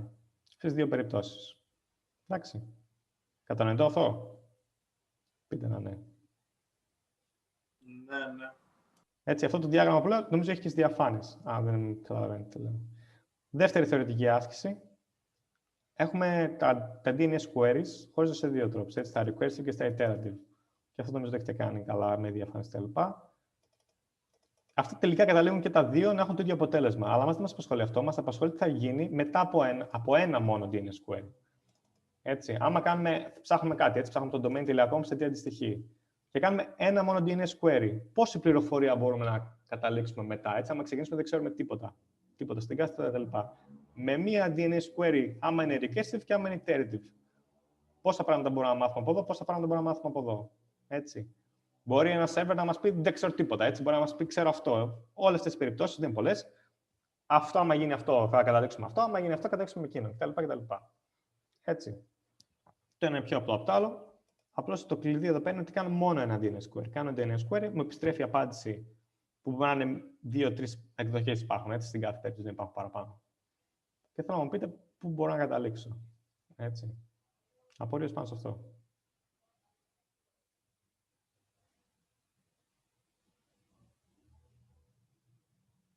Οκ. Πάμε τώρα στις πιο πρακτικές. Έτσι. Εδώ πέρα τώρα σας λέω, εκτελέστε αυτή την εντολή που όπως είδαμε και πριν, τι κάνει. Κατεβάζει στη σελίδα μόνο τους headers. Έτσι. Επειδή έχουν βάλει πάνω το header. Να απάντησε την πρώτη ερώτηση. Τέλος πάντων, δεν πειράζει. Θα περιγράψετε τι κάνει αυτό το πράγμα. Και μετά από αυτό που θα σας απαντήσει, θα πείτε κάθε γραμμή μία πρόταση. Έτσι. Αυτή η γραμμή, η πρώτη γραμμή κάνει αυτό. Ή δεν θα τη βάλετε δίπλα-δίπλα. Έτσι. Αυτή η γραμμή κάνει αυτό, αυτή κάνει αυτό, αυτή κάνει αυτό κτλ. Μία πρόταση για κάθε μία γραμμή. Έτσι είναι καμιά 6-7 γραμμές, αυτό πώς είναι. Κάθε γραμμή τι κάνει. Έτσι. Και συγκεκριμένη περίπτωση τι κάνει. Έτσι, άμα λέει status 200 OK, δεν λέτε ότι αυτό είναι το status, λέτε ότι το status είναι 200 OK. Έτσι. Περιγράφετε κάθε γραμμή τι κάνει. Το dig τώρα. Το dig τι κάνει, επιστρέφει τα DNS records. Έτσι θα δείτε αυτό το πράγμα τι θα σας επιστρέψει. Θα εξηγήσετε τι κάνει κάθε γραμμή, που δεν ξεκινάει με ερωτηματικό, έτσι τα ερωτηματικά είναι τα comments, γι' αυτό δεν μας απασχολούν. Είναι 2 γραμμές ουσιαστικά. Θα μου πείτε τι σημαίνει κάθε από τις 2 γραμμές. Μπορεί κάποια πράγματα να μην τα ξέρετε, γκουγκλάρετε απλά πράγματα. Έτσι. Όχι γκουγκλάρετε, είναι στο βιβλίο. Εντάξει, όχι γκουγκλάρετε. Εδώ μια ερώτηση που μου είχε δημιουργηθεί και εμένα και ρώτησα τον καθηγητή μου στο Αριστοτέλειο Πανεπιστήμιο της Θεσσαλονίκης και δεν ήξερα να μου απαντήσει. Απλώς ήταν γελία, απλώς δεν την ήξερε ο καθηγητής να την απαντήσει. Η ερώτηση ήταν γελία, αλλά έχει πολύ ενδιαφέρον νομίζω. Έτσι, γιατί υπάρχει, άμα δείτε το έργο μέσα, έχει μια τελίτσα ακόμα στο τέλος. Το οποίο δεν είναι συνήθως, δεν τη βάζουμε συνήθως την τελίτσα. Υπάρχει ακόμα μια τελίτσα εδώ. Γιατί υπάρχει αυτή η τελίτσα εδώ πέρα? Εντάξει. File transfer protocol τώρα. Έτσι, πάμε παρακάτω. Αυτό τι κάνει, το βίντεο είδαμε κιόλας πριν νομίζω. Λέει μία τα βήματα τι κάνει. Έτσι. Πείτε μου τι είναι αυτά τα βήματα που κάνει. Έτσι. Και πάλι αυτό λέω μόνο οι γραμμές που ξεκινάνε με αυτό, είναι οι εντολές που στέλνετε εσείς. Το αντίστοιχο βελάκι είναι αυτές που σας απαντάει ο server. Έτσι, το οποίο είναι καμιά 6-7, δεν είναι κάτι άλλο. Σε αυτά τα 3, έτσι. Τρέχουμε εντολή, εξηγούμε τι μας έχει επιστρέψει. Απορίες πάνω σε αυτό?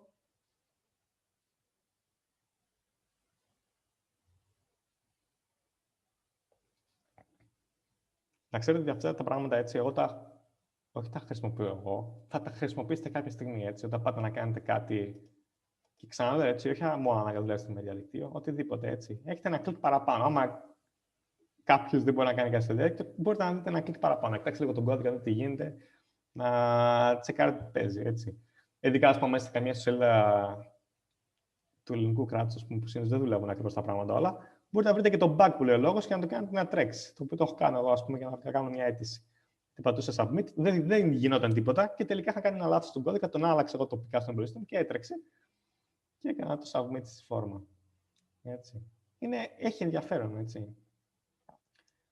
Και μετά εδώ έχουμε για το SMTP τώρα. Τι θα κάνετε εδώ, θα στείλετε στο Majordomo, το οποίο λογικά το έχω χρησιμοποιήσει έτσι για να κάνετε subscribe σε κάποια λίστα. Άμα στείλετε στο Majordomo τη λέξη which μέσα, θα σας επιστρέψει τη λίστα με όλες τις λίστες που έχετε εγγραμμένες, έτσι. Σε αυτά τα μαθήματα που έχει γραφτεί. Οπότε, χρησιμοποιώντας αυτά τα 2 email, θα δείτε το source code, έτσι, αυτό που θα στείλετε εσείς, αυτό θα σας απαντήσει. Και θέλω στην απάντηση να μου ερμηνεύσετε τα receive headers τι σημαίνει, έτσι. Τι μπορούμε να καταλάβουμε με τα receive headers. Έτσι, αυτό που είπαμε πριν. Μπορείτε να δείτε λίγο τι παίζει μέσα. Εντάξει, όχι ακριβώς, είναι λίγο δύσκολο να το διαβάσετε. Αλλά την πορεία, έτσι. Τουλάχιστον από πόσο server πέρασε, γιατί έγινε αυτό, τι άλλο καταλαβαίνουμε, έτσι. Το οποίο μπορείτε να χρησιμοποιήσετε και εσείς όταν ένα email είναι λίγο παράξενο ή κάτι τέτοιο κτλ. Μπορείτε να δείτε τι έχει γίνει με αυτό το πράγμα, έτσι, βλέποντας το receive. Και έτσι, για να δούμε το source code, έτσι λέω ότι στο webmail, άμα χρησιμοποιείτε το webmail την ιστοσελίδα του webmail, έχει στην πάνω γωνία, λέει show source, έτσι, και πετάγεται ένα παράθυρο που έχει το source, όπως έδειξα πριν. Ή αμέσως στο Thunderbird, πάλι στην πάνω γωνία, έχει ένα κουμπάκι που λέει view source, έτσι, εκεί βλέπετε το source, δεν είναι κάτι τρελό. Εδώ είναι μια ερώτηση κρίσης. Αυτό είναι μια ερώτηση παρόμοιο με την προηγούμενη που σας είπα για τον καθηγητή μου στο πανεπιστήμιο. Και μετά εδώ είναι μία άλλη. Εντάξει, αυτή έχει ένα ενδιαφέρον. Έτσι. Θέλω με βάση την πληροφορία που μπορείτε να δείτε να μου πείτε πόση ώρα έκανε να σας απαντήσει. Έτσι. Το οποίο είναι ενδιαφέρον. Έτσι. Μπορώ να βγάλω αυτή την πληροφορία από εκεί μέσα. Ή το estimation, έτσι. Οτιδήποτε μου πείτε, εντάξει, μικρές προτάσεις, δεν θέλω πολύ πράγμα. Απλώς να είναι αιτιολογημένη. Έτσι, μία πρόταση για τι είναι η απάντηση σας, μία πρόταση αιτιολόγηση. Εντάξει μέχρι εδώ. Και εντάξει και το 6. Πείτε να ναι. Ναι. Ωραία. Εσύ λες συνέχεια το ναι. Τώρα αυτό δεν είναι καλό, τέλος πάντων. Λοιπόν, η τελευταία άσκηση έχει δοθεί από την καθηγήτριά σας, δεν την έγραψα εγώ. Είναι extra credits. Δηλαδή, όλα τα υπόλοιπα πιάνουν 100. Αυτό πιάνει 20 επιπλέον. Δηλαδή, το συνολική πόντι μπορεί να πιάσει 120. Έτσι, 120, αλλά βαθμολογήστε μάλιστα το 100. Έτσι. Θα δούμε τώρα για τον bonus τι κάνει η καθηγήτρια, δεν ξέρω. Θα το δούμε στη δεύτερη φάση. Εδώ πάντως είναι ένα, όπως λέει η καθηγήτρια, είναι brainstorming critical thinking. Περιγράφει ένα σενάριο, πάντα στα πλαίσια του peer-to-peer, και θέλει να περιγράψετε στην απάντηση σας μια λύση σε αυτό το πρόβλημα, έτσι, που περιγράφεται στην πρώτη παράγραφο, και χαρακτηριστικά του προγράμματος, πώς έτσι, βασικά πράγματα, και μετά, σαν δεύτερο ερώτημα έξτρα και με 5 πόντους, κάποια μέτρηση μπορεί να κάνετε πάνω σε αυτό. Εντάξει, και εδώ ένα hint που δίνει το περιβάλλον στο οποίο περιγράφεται αυτό το σενάριο. Έτσι. Αυτή η ερώτηση θέλω να την ερμηνεύσετε όπως θέλετε, ενώ δεν θα πω γιατί κτλ. Απλώς θέλω μια αιτιολογημένη, έτσι, όμορφη απάντηση. Τώρα, στο τι καταλαβαίνει ο καθένας, εντάξει, θα το δεχτώ. Δεν έχω θέμα σε αυτό. Άμα ερμηνεύσετε κάτι λάθος, δεν με πειράζει. Άμα το ερμηνεύσετε με λίγο με δικό σας τρόπο, πάλι δεν με πειράζει. Απλώς θέλω μια ωραία απάντηση, έτσι, που να έχει να κάνει φυσικά με peer-to-peer. Εντάξει. Δεν θα είμαι πολύ αυστηρός σε αυτό το κομμάτι. Απορίες πάνω σε αυτό?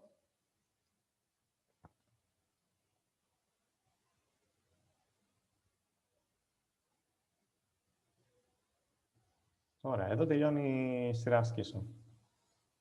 Εντάξει. Εμένα μου πήρε συνολικά, νομίζω 1 ώρα. Όχι, πολύ λέω.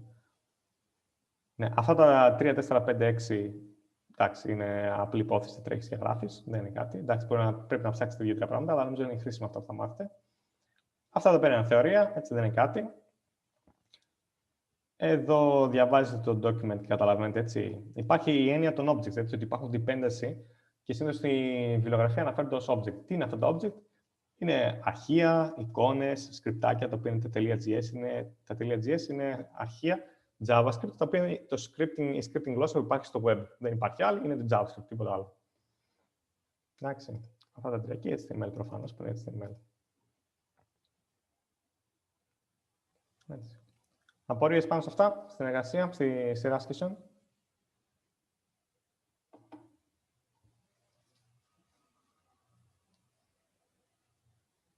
Ωραία. Επειδή έχουμε χρόνο, πριν πάμε στα άλλα θέματα, θέλετε να ρωτήσετε κάτι γενικό πάνω σε αυτά και να μην έχουμε να κάνουμε συγκεκριμένα με αυτά που είπα εγώ, αλλά στο application layer.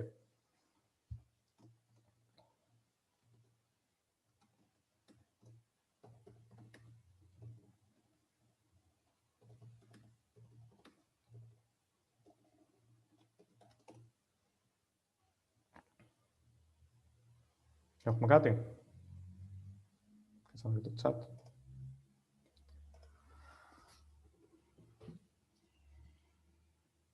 Γιατί deadline 10 και όχι 18 πριν το φροντιστήριο? Ωραία, 18 πριν το φροντιστήριο. Άμα θέλετε 8 ώρες ακόμα, θα σας δώσω 8 ώρες ακόμα. Ωραία. Αυτό είναι ενδιαφέρον που λέει ο Γιώργος, για το Basic 4 που λέγαμε πριν. Το οποίο, εντάξει, δεν το ρώτησα σοβαρά, αλλά αυτό που θέτει εδώ η απάντηση είναι το Basic 4 για να μην χαθούν ή να αλλάξουν τα δεδομένα κατά τη μεταφορά. Εδώ τώρα το θέμα ποιο είναι? Ότι όλα αυτά τα πρωτόκολλα που πούμε αυτή τη στιγμή τρέχουν πάνω από TCP κυρίως, έτσι, και τα υπόλοιπα πρωτόκολλα που έχετε δει. Οπότε διασφαλίζεται σε έναν βαθμό από τα υπόλοιπα πρωτόκολλα ότι αυτά τα όλη αυτή η πληροφορία που περιγράψαμε τώρα θα έρθει σωστά στον υπολογιστή, ολόκληρη και σωστά στον υπολογιστή μας.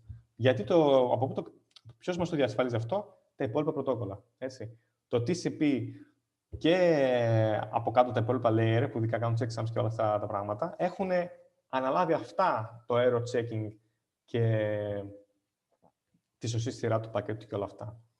Το οποίο είναι ένα θέμα το οποίο, ας πούμε, ειδικά με το error checking και τα checksums και αυτά, σε μια φάση, όχι σε μια φάση, ακόμα και σήμερα, ας πούμε, η IP4, ας πούμε, έχει κάποια checksums μέσα, τα οποία όμως δεν χρειάζονται, γιατί ήδη έχει γίνει νωρίτερα ένα checksum στο από κάτω layer. Έχει γίνει ένα error checking στο από κάτω layer.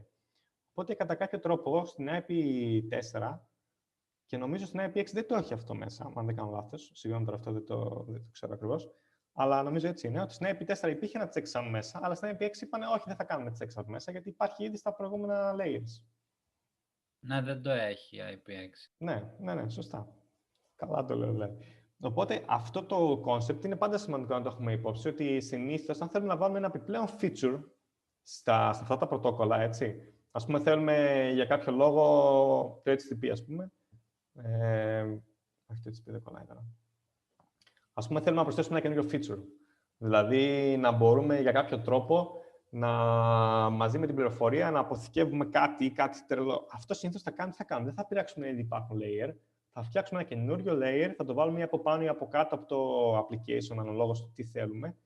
Έτσι είναι πιο δυναμικό το σύστημα. Έτσι. Δηλαδή, αν θα προσθέσουμε κάτι, το οποίο το κάνουν κάποιες εταιρείες, όταν έρχεται ένα HTTP request από έξω και μπαίνει μέσα στο τοπικό σύστημα που έχει πολλά data centers και πολλοί κτλ., μπαίνουν και άλλα δικά τους πρωτόκολλα από πάνω για να διευκολύνουν τη μετακίνηση μέσα στο σύστημα κτλ. Τα οποία βγαίνουν μετά. Έτσι. Αλλά δεν πειράζουν τα βασικά πρωτόκολλα που είναι HTTP, TCP, IP και αυτά.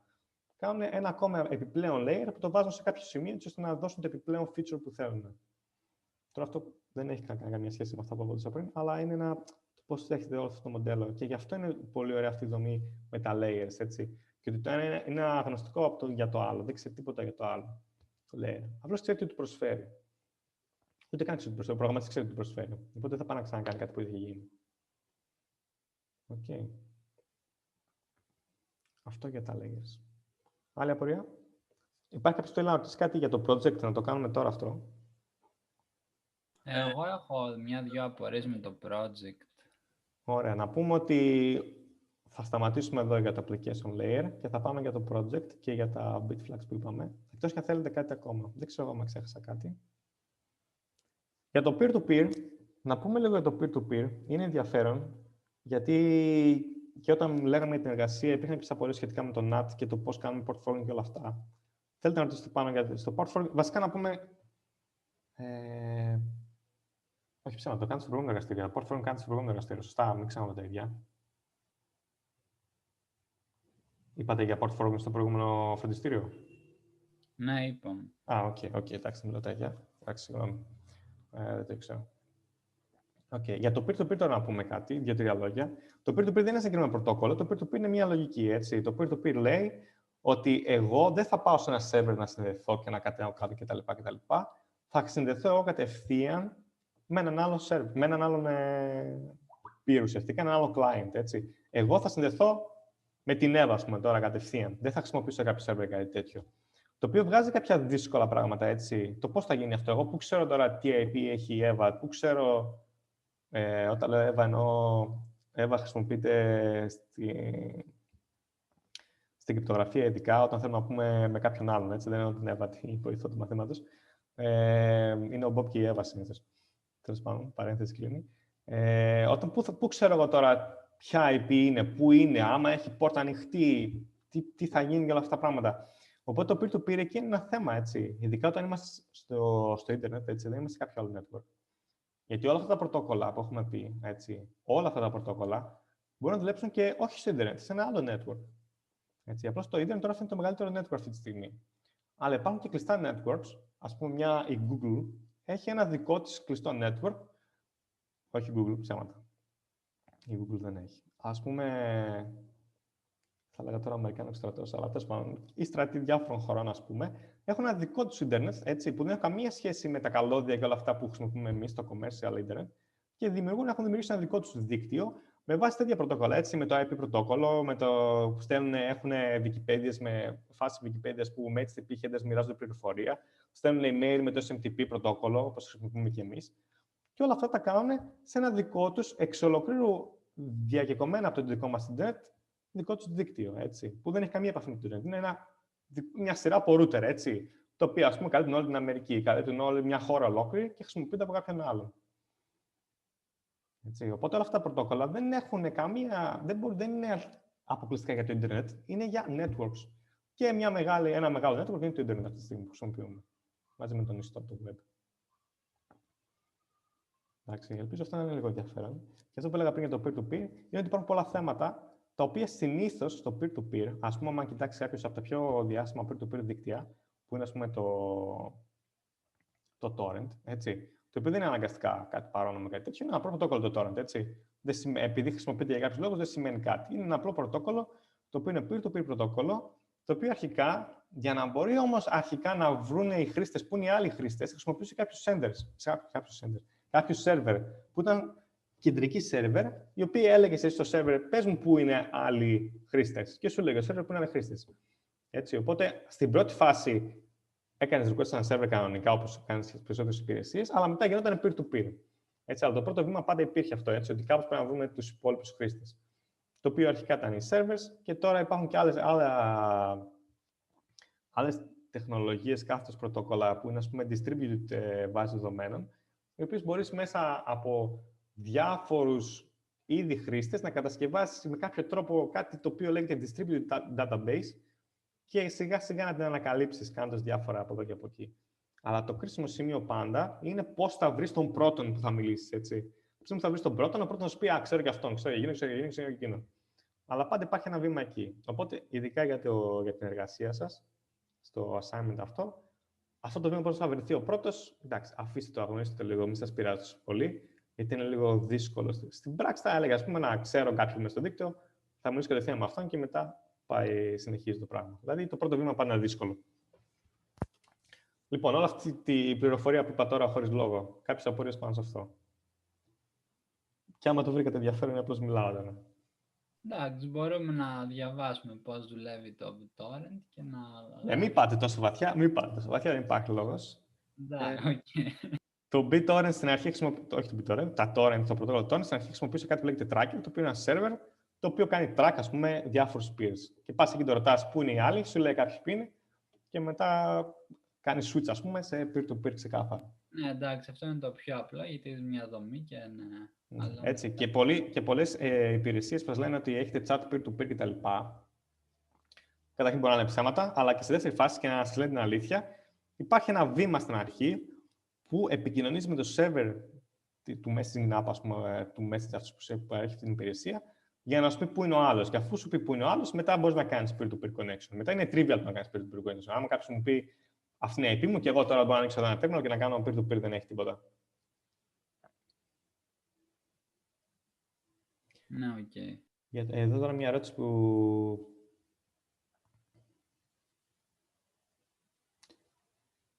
Ναι, σε δύο διαφορετικά μηχανήματα της σχολής, ανάλογα στο δίκτυο είναι αυτό, έτσι. Υπάρχει ένα μεγάλο κομμάτι που είναι, ας πούμε, ακόμα και τώρα λέμε δίκτυο της σχολής, έτσι. Δεν ξέρω συγκεκριμένα... Ίδιο δίκτυο είναι, ναι. Okay. Συνήθως μπορεί να υπάρχουν layers, έτσι. Υπάρχει κάτι που λέγεται sub-network. Ουσιαστικά μπορείς να ορίσεις ένα μεγάλο δίκτυο που μέσα σε πιο μικρά δίκτυα κτλ. Είναι πιο πολύ θέματα ασφάλειας αυτά και πολυπλοκότητας, έτσι, μειώνει την πολυπλοκότητα.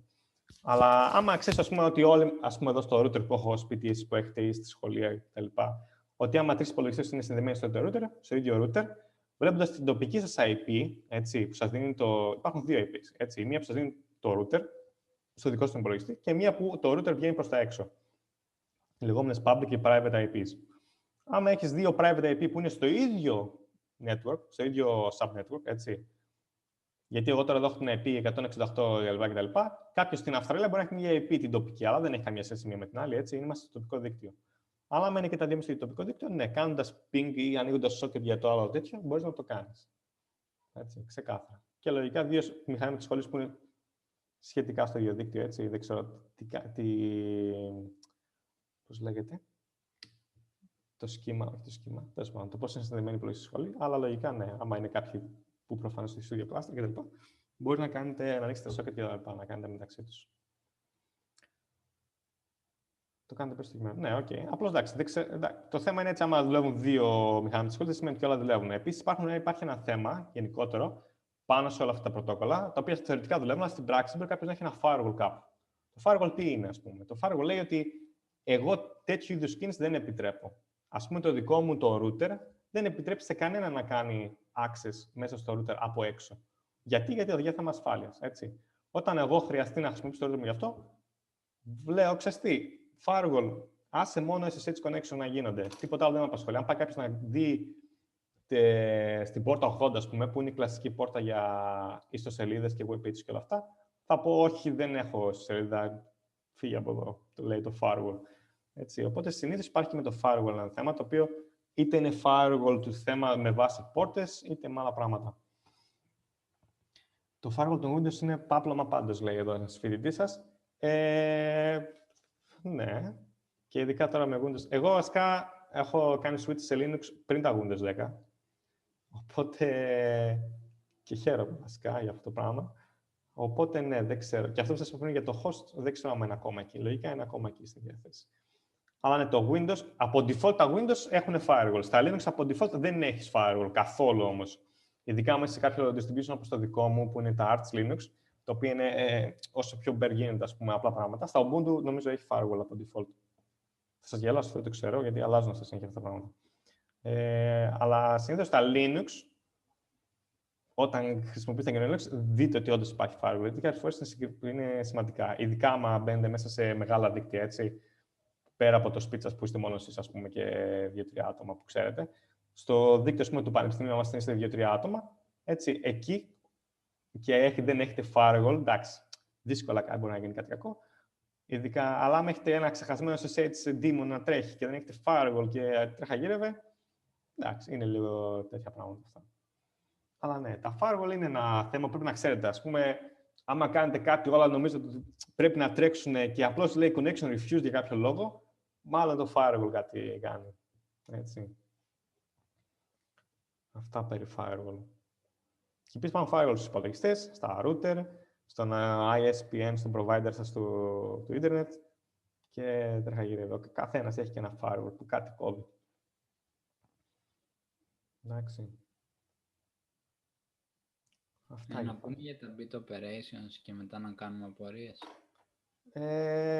Θέλω το bit operation να το τραβήξω, οπότε πάμε τώρα, κλείνουμε με το application layer, αφού βλέπετε δεν υπάρχει για άλλη απορία.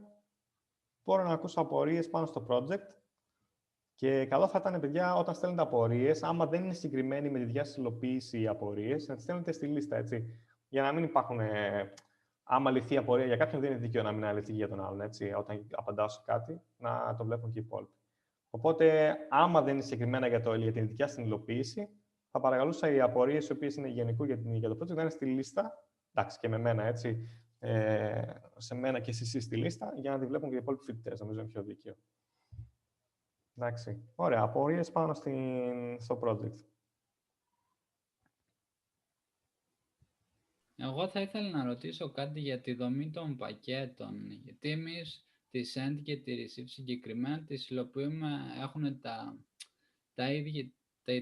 τις ίδιες παραμέτρους όπως είναι στο POSIX app, νομίζω, που παίρνουν ένα socket, ένα buffer κτλ. Αλλά η κλασική δομή του TCP πακέτου έχει και data από κάτω από όλα από τα headers. Ναι, okay. Το θέμα τώρα είναι ότι το packet, όταν κάνουμε receive και send κτλ., δεν στέλνουμε μόνο δεμένα, στέλνουμε το header και το payload, έτσι. Και αυτά πρέπει να γίνουν με ένα send. Έτσι. Ναι, αυτό λέω. Άρα θα πρέπει εμείς στο buffer να βάλουμε το header εκεί μέσα μαζί με... Κάπως, δεν θα πω πώς ακριβώς, πρέπει αυτά τα headers και τα δεδομένα που θέλει να στείλεις να είναι στη σειρά στη μνήμη για να μπορείς να διαβάσεις send. Η send δεν μπορεί να του πεις πάρε αυτό το κομμάτι για αρχή και αυτό το για το τέλος. Πρέπει κάπως, έτσι, το οποίο εδώ είναι και λίγο πόσο respect κάνετε το performance, έτσι. Άμα δεν κάνετε κανένα respect το performance, φτιάχνετε κάτι καινούργιο, τα βάζετε όλα μέσα και το δίνετε, έτσι. Ναι, μα το θέμα είναι αυτό δεν πρέπει να το κάνει. Εμείς φτιάχνουμε ένα API, δεν πρέπει να πούμε σε αυτόν που το χρησιμοποιεί, πρέπει να βάλει στο header ξεχωριστά, πρέπει να γίνει... Όχι, δεν το πεις αυτό στο header, θα το κάνεις εσύ κάπως αυτό. Ναι, αυτό λέω. Μπορείτε να κάνετε, εντάξει, κανονικά δεν μπορείτε, αλλά θα μπορούσατε να κάνετε και μία malloc ή κάτι τέτοιο. Έτσι, άμα θέλετε δηλαδή κάποιο extra χώρο για να κάνετε πάνω εκεί πράγματα, έτσι, κάποια operations για να κολλήσετε δεδομένα ή να κάνετε ό,τι να κάνετε, η άσκηση λέει, ας πούμε, χρησιμοποιήστε, υπάρχει ένας pointer στο socket struct, το οποίο είναι, μπορείτε να βάλετε εκεί pointers ό,τι θέλετε, έτσι, δεν είναι το socket struct, του socket, όχι το πακέτο, του socket, μπορείτε να βάλετε και ό,τι θέλετε. Οπότε μπορεί να βάλετε εκεί, να κάνετε ένα malloc στην αρχή με ένα κομμάτι μνήμης και να το χρησιμοποιείτε αυτό για να στέλνετε μηνύματα. Δηλαδή, άμα, καταλαβαίνετε τι λέω, για να φτιάξει αυτό που λες, να πάρεις τα data και να βάλεις τα headers μαζί, μπορείτε να κάνετε ένα malloc στην αρχή, όταν φτιάχνετε το socket, κάντε και ένα malloc για χώρο που μπορεί να χρησιμοποιήσετε στο μέλλον. Γιατί έτσι κι αλλιώς δίνετε το maximum μέγεθος του πακέτου. Δεν σ' άκουσα, πες μου ξανά. Καταλαβαίνω τι λες, απλά μετά το socket έχει κάποιες μεταβλητές που υπάρχουν ήδη στο πακέτο, στο header. Δηλαδή τα sec υπάρχουν και στα δύο. Δεν μας πειράζει αυτό. Το πακέτο δεν είναι. Το πακέτο στέλνεις και έφυγε μετά. Δεν σε απασχολεί άλλο το πακέτο. Ναι, okay. Ωραία, και η δεύτερη απορία είναι τον receive buffer, γιατί τον χρειαζόμαστε που είναι στο socket, αφού η send τα στέλνει και θα πρέπει εμείς να τα κάνουμε copy στον receive buffer και να τα παίρνει ο άλλος με τη receive από τον receive buffer, να το υλοποιήσουμε έτσι. Ναι, το send είναι σε ένα πρόγραμμα, το receive θα γίνει στο άλλο πρόγραμμα. Έτσι. Ο μόνος τρόπος για να γίνει μεταφορά είναι αυτή που λέμε τώρα. Έτσι. Το θέμα είναι γιατί να χρησιμοποιήσει εξτρά μνήμη, έτσι, το receive buffer. Εγώ προσωπικά, γιατί υλοποίησα, πώς το λένε, άμα ήταν out of order τα πακέτα, τα αποθήκευα εκεί πέρα μέχρι να έρθω στη σωστή σειρά και το χρησιμοποιούσα σαν ενδιάμεσο buffer, ας πούμε. Το θέμα είναι ότι όταν σου έρθει το πακέτο, μαζί με το πακέτο σου έρθει θα είναι headers και payload, έτσι. Οπότε αυτό θα επιστρέψει στον user πίσω. Δεν θα είναι και οι headers. Τις headers πρέπει να τους διαβάσεις, να κάνεις τι να κάνεις και δεν θα απασχολούν μετά. Και ουσιαστικά αυτό που πρέπει ο user να καταλήξει να έχει στον buffer που περνάει είναι μόνο το payload, τα data. Έτσι. Γι' αυτό ίσως χρειάζεστε πάλι λίγο παραπάνω μνήμη και γι' αυτό είναι και ο receive buffer. Γιατί πρέπει, εντάξει, θα σας έρθουν όλα τα δεδομένα, headers και data, αλλά θα επιστρέψει στο user μόνο τα data. Έτσι. Γιατί τα headers δεν τον απασχολούν το user. User εννοώ αυτός που καλεί τη συνάρτηση, έτσι. Ο χρήστης που χρησιμοποιεί την βιβλιοθήκη σας. Σε κάλυψα να αυτό. Ναι, και μπορούμε δηλαδή στις υλοποιήσεις του TCP, άμα έχουν έρθει out of order πακέτα, κάποιες υλοποιήσεις τα διαγράφουν και περιμένουν ένα συγκεκριμένο, άμα έρθουν μετέπειτα. Εμείς μπορούμε να κρατάμε και τη σειρά και μετά να τα κάνουμε και reordering. Είναι λίγο tricky νομίζω, αλλά μπορούμε να το κάνουμε και έτσι. Είναι αρκετά tricky. Εγώ το κάνω έτσι, γιατί έτσι νόμιζα λέει η άσκηση, αλλά τελικά δεν λέει αυτή η άσκηση. Η άσκηση λέει κάντε ό,τι θέλετε. Απλώς αυτό καταρχήν είναι στη δεύτερη φάση, έτσι να το διευκρινίσουμε αυτό. Δεν είναι στην πρώτη φάση αυτό που λέμε τώρα. Ναι. Εντάξει, για τους υπόλοιπους να μην γίνει καμία παρεξήγηση. Αλλά μπορείτε να κάνετε ή μία λύση είναι αυτή που είπες, που έχετε κάνει στη θεωρία, ότι άμα κάτι δεν πάει καλά, πετάς όλα τα πακέτα από εκεί πέρα και περιμένεις να ξαναρθούμε στη σειρά. Ή όπως αλλιώς να το πεις, έτσι. Και άλλη φάση είναι μπορείς να κρατήσεις κάποια πακέτα. Αλλά το θέμα είναι και άμα κρατήσεις πακέτα και περιμένεις ότι κάποιο δεν έρθει ποτέ, τι θα κάνεις μετά. Άμα γεμίσεις το buffer σου, γιατί δεν μπορεί να έχεις άπειρο buffer. Οπότε βγαίνουν και κάποια θέματα. Έτσι. Το οποίο. Να βάλεις threshold με τα λογικά μέχρι εκεί, ας πούμε. Ναι, έχεις μετά και invalidation και ναι, είναι λίγο ζόρι, αλλά έχει ενδιαφέρον. Έτσι. Όλα αυτά θα βαθμολογηθούν. Όχι, θα βαθμολογηθούν. Θα φανεί ότι δεν ξέρω, είναι για ενδιαφέρον. Εγώ το έκανα γιατί ήταν ενδιαφέρον. Έτσι. Εγώ μου είπαν για την εργασία, την έκανα το ίδιο απόγευμα. Μ' άρεσε πάρα πολύ η εργασία αυτή. Ήταν πάρα πολύ εργασία. Κατά άποψη δικιά μου, είναι πάρα πολύ εργασία. Δεν την έχω γράψει εγώ έτσι, γι' αυτό μπορώ να λέω ότι είναι καλή εργασία. Μ' άρεσε πάρα πολύ. Μαθαίνετε πολλά πράγματα καθώς την κάνετε, έτσι. Και εγώ, ας πούμε, που ήξερα αυτά τα πράγματα, όταν πας να τα υλοποιήσεις όμως, μαθαίνεις και το κάτι παραπάνω. Και επειδή εγώ την έκανα και γούσταρα, είπα κάτσε να δω και άμα αυτό μπορώ να το κάνω κτλ. Εντάξει. Οπότε είναι ελεύθερο και μπορείτε να κάνετε τι θέλετε. Είναι η δεύτερη φάση, θα τα συζητήσουμε αυτά παραπάνω στη δεύτερη φάση. Άλλη απορία για την εργασία, για το project? Έχω εγώ δύο. Μία συγκεκριμένη τώρα για το header. Στο header, το MicroTCP header, που υπάρχουν κάποιες defined μεταβλητές. Αυτές είναι για να αρχικοποιήσουμε κάτι, είναι για λέει ας πούμε ότι είναι init, η SS thresh, αυτή η τελευταία ας πούμε. Είναι για να γίνει κάποια αρχικοποίηση, τη χρησιμοποιεί κάπου τη χρησιμοποιήσουμε για να κάνουμε κάποια αρχικοποίηση για το socket. Τώρα μπορεί να είναι και απάντηση αυτό, οπότε δεν ξέρω αν μπορείς να απαντήσεις. Για ποιο track λες, για το header ή για το αυτό το track? Header πάνω που είναι κάποιες defined μεταβλητές. MicroTCP act timeout, MicroTCP MSS. Αυτά εδώ λες τώρα, έτσι. Αυτό ουσιαστικά πιο πολύ είναι για τη δεύτερη φάση. Το MSS, ας πούμε, νομίζω το έχετε κάνει και στο εργαστήριο, στο μάθημα, είναι το μέγιστο μέγεθος ενός πακέτου, έτσι. Το μέγιστο μέγεθος. Είναι περίπου αυτό που λέω, έτσι. Οπότε, άμα ένα πακέτο πάτε να στείλετε είναι μεγαλύτερο από αυτό, πρέπει να το σπάσετε σε κομμάτια. Εντάξει, αυτό είναι τι σημαίνει αυτό. Αλλά αυτό στην πρώτη φάση δεν γίνεται, γιατί δεν στέλνουμε ακόμα πακέτα κτλ.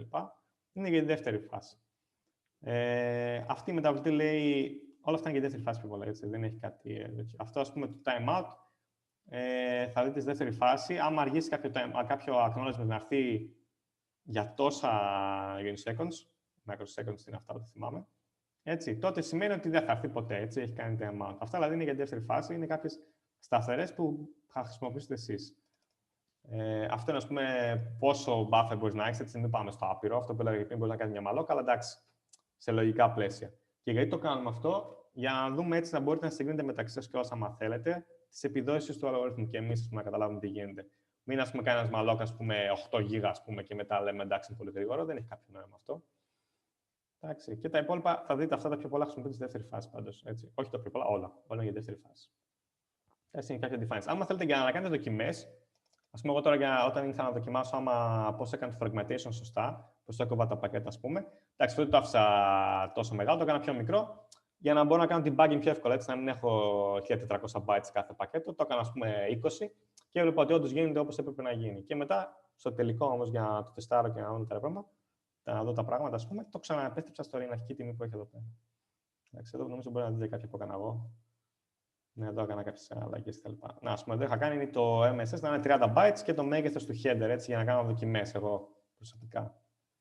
Εντάξει, και μετά το έκανα comment πάλι και άφησα αυτό για την τελική, πώς θα αντιδράσει το πρόγραμμα. Άλλη πορεία? Νομίζω σε κάλυψε. Κάνα τη δεύτερη ερώτηση. Ναι, πες. Για την πρώτη φάση τώρα. Ναι. Ουσιαστικά έχουμε να υλοποιήσουμε την MicroTCP socket, την bind, την accept και την connect και τη shutdown. Πώς θα ελέγξουμε ότι δουλεύει εφόσον δεν στέλνουμε data? Ωραία. Αυτό τώρα είναι λίγο tricky που το κάνετε. Υπάρχει εδώ μέσα στην test, μέσα στο φάκελο test, υπάρχουν αυτά τα αρχεία, έτσι. Το bandwidth test είναι αυτό που νομίζω θα το χρησιμοποιήσετε πιο πολύ. Το θέμα αυτό τι είναι? Το θέμα αυτό είναι ότι κάνει ουσιαστικά, στέλνει ένα αρχείο που αναστρέφει σε ένα client και βλέπει ταχυτικά αν έχει πάει σωστά και όλα αυτά τα πράγματα. Το οποίο προφανώς είναι η δεύτερη φάση. Εγώ αυτό που έκανα ήταν να υλοποιήσω τις συναρτήσεις αυτές και εκεί πέρα αντί να στείλω το αρχείο που πρέπει να κάνει αυτό το. Γιατί αυτό το αρχείο εδώ πέρα, το bandwidth test, δεν θέλω να το ανοίξω τώρα γιατί έχω κώδικα δικό μου μέσα. Έχει υλοποιήσει αυτό που είπα να στείλει και να λάβει αρχείο με το κανονικό TCP πρωτόκολλο και έχει αφήσει εσάς να κάνετε το αντίστοιχο με το micro-TCP πρωτόκολλο. Οπότε βλέπετε, ας πούμε, πώς είναι το περίπου το TCP, βλέπετε τι διαφορές έχει το δικό σας το micro-TCP από το TCP και πώς να το φτιάξετε πάλι αυτό.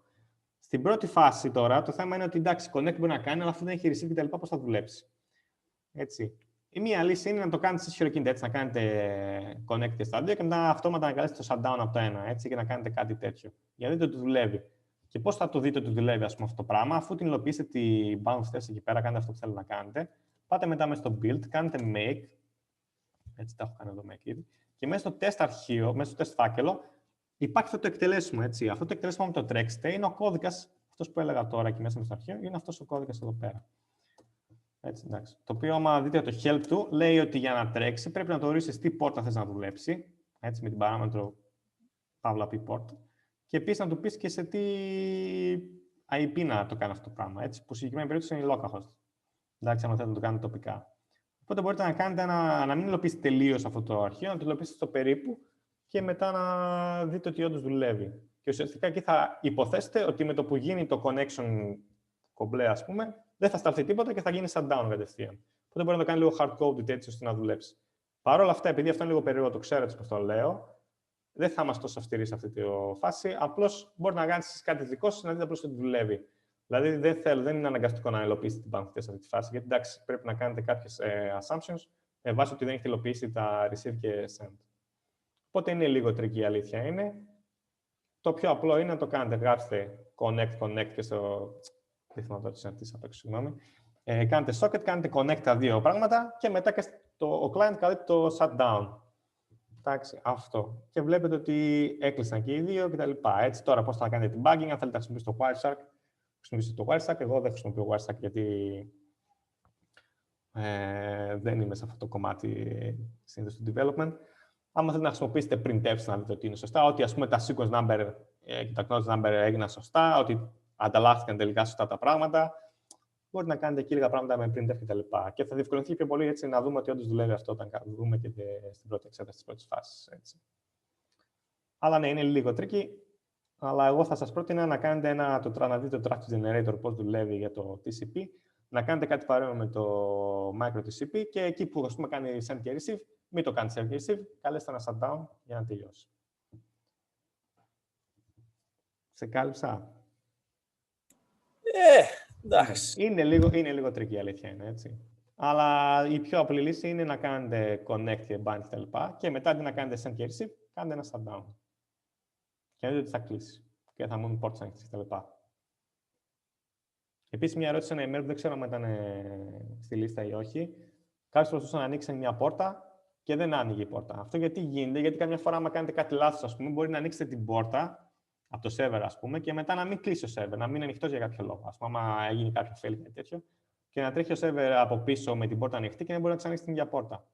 Έτσι, οπότε καλό είναι να βλέπετε στο task manager, ας πούμε, άμα τρέχει ο server από πίσω ή έχει γίνει κάτι τέτοιο. Είναι ένα πιθανό τέτοιο που μπορεί να σας τύχει, γι' αυτό το λέω. Ας πούμε, να μην σας δείξω κώδικα δικό μου, εντάξει. Θα σταματήσω εδώ. Έχουμε άλλο ερώτημα ή να πάμε στα bit operations.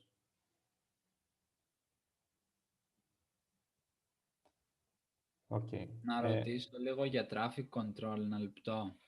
Για traffic control, τι να ρωτήσεις? Με το TC, ας πούμε, εμείς μπορούμε να κάνουμε specify από ό,τι διάβαζα πριν κάποιες μέρες, με τι ρυθμό θα στέλνουμε δεδομένα. Έχει διάφορες παραμέτρους, τέλος πάντων. Ναι, εμείς πώς μπορούμε να θα κάνουμε, μπορούμε δηλαδή στην IP που θα στέλνουμε τα δεδομένα μέσω του header να θέτουμε εκεί, να τα στέλνουμε πολύ χαμηλό ρυθμό bit ανά second, bytes ανά second, για να δούμε πώς θα αντιδράσει το δικό μας. Αυτός είναι ένας τρόπος. Αυτός είναι ο πιο προχωρημένος. Είναι ο πιο περίπλοκος τρόπος να κάνεις κάτι τέτοιο. Έτσι. Εγώ με το... Όχι TC, πώς λέγεται, δεν το ξέχασα. Και από ό,τι είδα, έχει βγει και μια καινούργια έκδοση TCNG, νομίζω. TC, δεν θυμάμαι τώρα. TCPG, δεν θυμάμαι, που είναι λίγο πιο... Λοιπόν, δεν έχω πολύ εμπειρία με αυτό, σου αλήθεια. Το έχω τρέξει 2-3 φορές για να κάνω κάποια πράγματα. Είναι αυτό που λες, τέτοιου είδους τεχνολογία. Μπορείς να βάλεις noise, μπορείς να κάνεις packet loss και τέτοια, να ψωμιώσεις τέτοια πράγματα. Εγώ να σου λύσω απορία δεν είμαι σε θέση, γιατί δεν ξέρω και πάρα πολύ καλά πώς δουλεύει. Ξέρω να κάνω 2-3 πράγματα, αλλά δεν θέλω να σου πω για σένα. Και επειδή είναι προαιρετικό, δεν θέλω να σου πω τώρα χαζομάρα. Υπάρχει υλικό online, δεν είναι πάρα πολύ καλά το documented, ας πούμε, το θέμα. Είναι δύσκολο πράγμα. Έτσι. Διάβασα λίγο, είναι λίγο περίπλοκο. Είναι περίπλοκο. Θα πρότεινα σε αυτούς, ας πούμε, που έτσι, δεν έχω πολύ άνεση με αυτά τα πράγματα, μην ασχοληθείτε με αυτό. Άμα θέλετε να κάνετε δοκιμές, κάντε στον κώδικα. Δηλαδή, εκεί που κάνετε send, βάλτε, ας πούμε, αν ένας random αριθμός είναι 0, ας πούμε, μην το στείλετε. Δηλαδή, κάντε δικό σας προσομοίωση τέτοιου λάθους. Εγώ τέτοια πράγματα έκανα. Μπορούμε να βάλουμε και traffic στο δικό μας network από αλλού, ας πούμε, να δούμε πώς αντιδράσει και τέτοια πράγματα. Ναι, αυτό είναι άλλη φάση. Ναι, μην πάστε εκεί, δεν χρειάζεται. Δεν χρειάζεται. Άμα θες πάνε έτσι, αλλά εγώ δεν μπορώ να σε βοηθήσω. Μπορείς να βάλεις traffic, δηλαδή, για να δεις τι θα γίνει με τα πακέτα εκεί. Ένας τρόπος να το κάνεις αυτό είναι να φουλάρεις με τα δικά σου, να κάνεις ένα δικό σου πρόγραμμα που στέλνει πακέτα για όλο την άνω δεξιά-αριστερά και να τρέξει τη δικιά σου εφαρμογή πώς θα αντιδράσει σε όλο αυτό το περιβάλλον. Εντάξει, αυτά, όπως είπε η καθηγήτρια, θα βαθμολογηθούν πλέον άμα κάνετε πράγματα. Είτε άμα τα κάνετε, όχι αναγκαστικά να φάνουμε στον κώδικα, να πείτε ότι έκανα αυτό, είχα αυτό το αποτέλεσμα κτλ. Αλλά είναι λίγο, για μένα τουλάχιστον, είναι λίγο δύσκολα πράγματα αυτά. Εντάξει, πρέπει να τα έχεις κάνει όλα ολόστα από πριν για να... Ναι, οπότε εντάξει, άμα τα κάνεις ολόστα και έχεις χρόνο άπειρο, όχι άπειρο, έχεις χρόνο, ας πούμε, και θες να κάνεις τέτοιο, άνετα μπορεί να κάνει τέτοια πράγματα. Και αυτά τα δύο εργαλεία είναι το ξεχνάω πώς λέγεται, που έχει το interface στο TC. Είναι αρκετά καλό εργαλείο για να προσημειώσει τέτοια πράγματα. Εντάξει, ευχαριστώ. Λοιπόν, αν έχετε κάτι άλλο, πάμε να πούμε λίγο για fields και number compression και τέτοια πράγματα.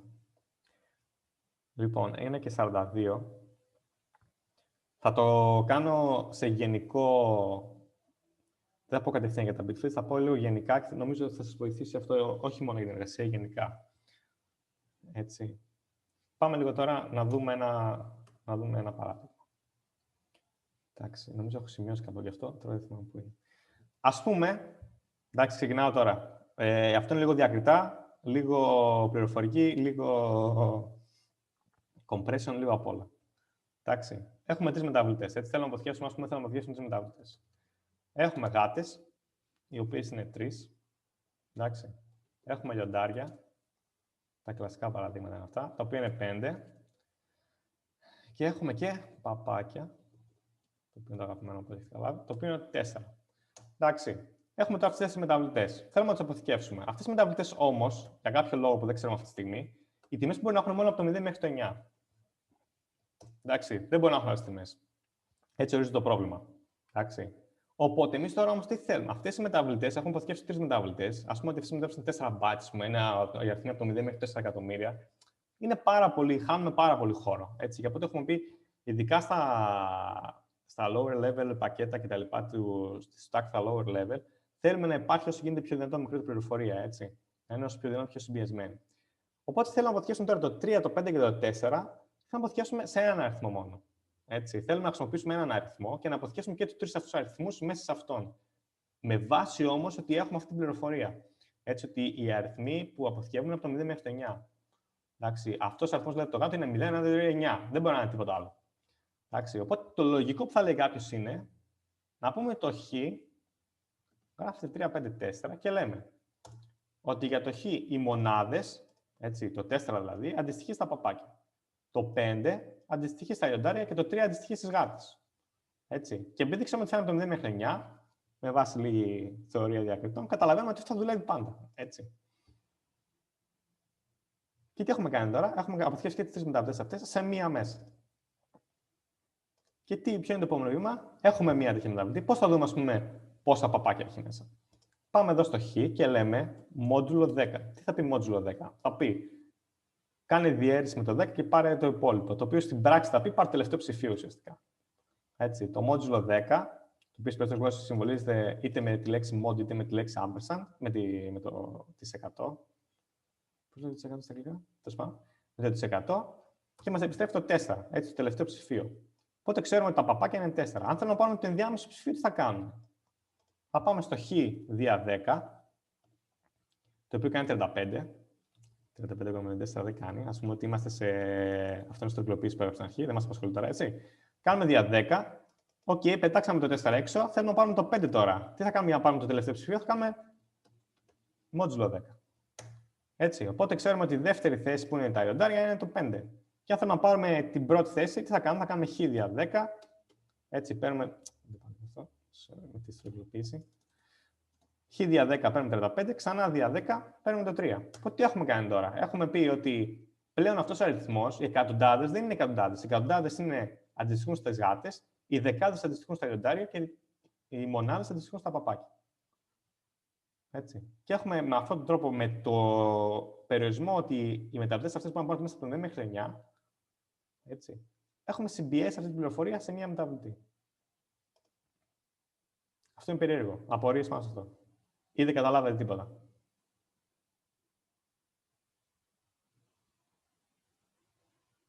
Για παράδειγμα τώρα, αν θέλουμε να αποθηκεύσουμε το χ να έχει μέσα μία γάτα, ένα λιοντάρι και ένα παπάκι, τι θα γράψω εδώ πέρα στο χ? Για να δω τι καταλάβετε τι λέμε. 111. Έτσι, σωστά. Και έχουμε μετά οι μονάδες είναι τα παπάκια, μπλα. Αν θέλω να αποθηκεύσουμε ότι έχει μία γάτα και τίποτα άλλο.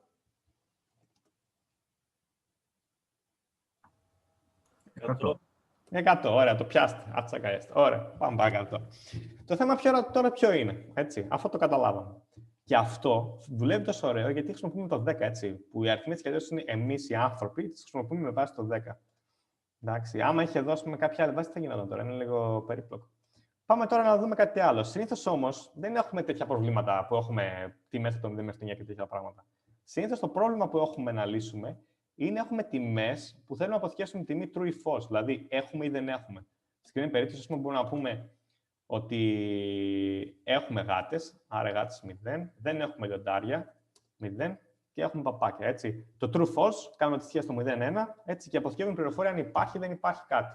Το οποίο συνήθως είναι πολύ πιο συνηθισμένο πρόβλημα, έτσι, να αποθηκεύεις αν υπάρχει ή δεν υπάρχει κάτι και έχεις πάρα πολλά και θέλεις να το συμπιέσεις. Γιατί ουσιαστικά εδώ, αν αποθηκεύαμε ολόκληρη τετράμπιτη αριθμό για να αποθηκεύσουμε μόνο άμα έχουμε ή δεν έχουμε, έχουμε τεράστια πολλά, έτσι. Από τα 32 bits χρησιμοποιούμε μόνο το 1.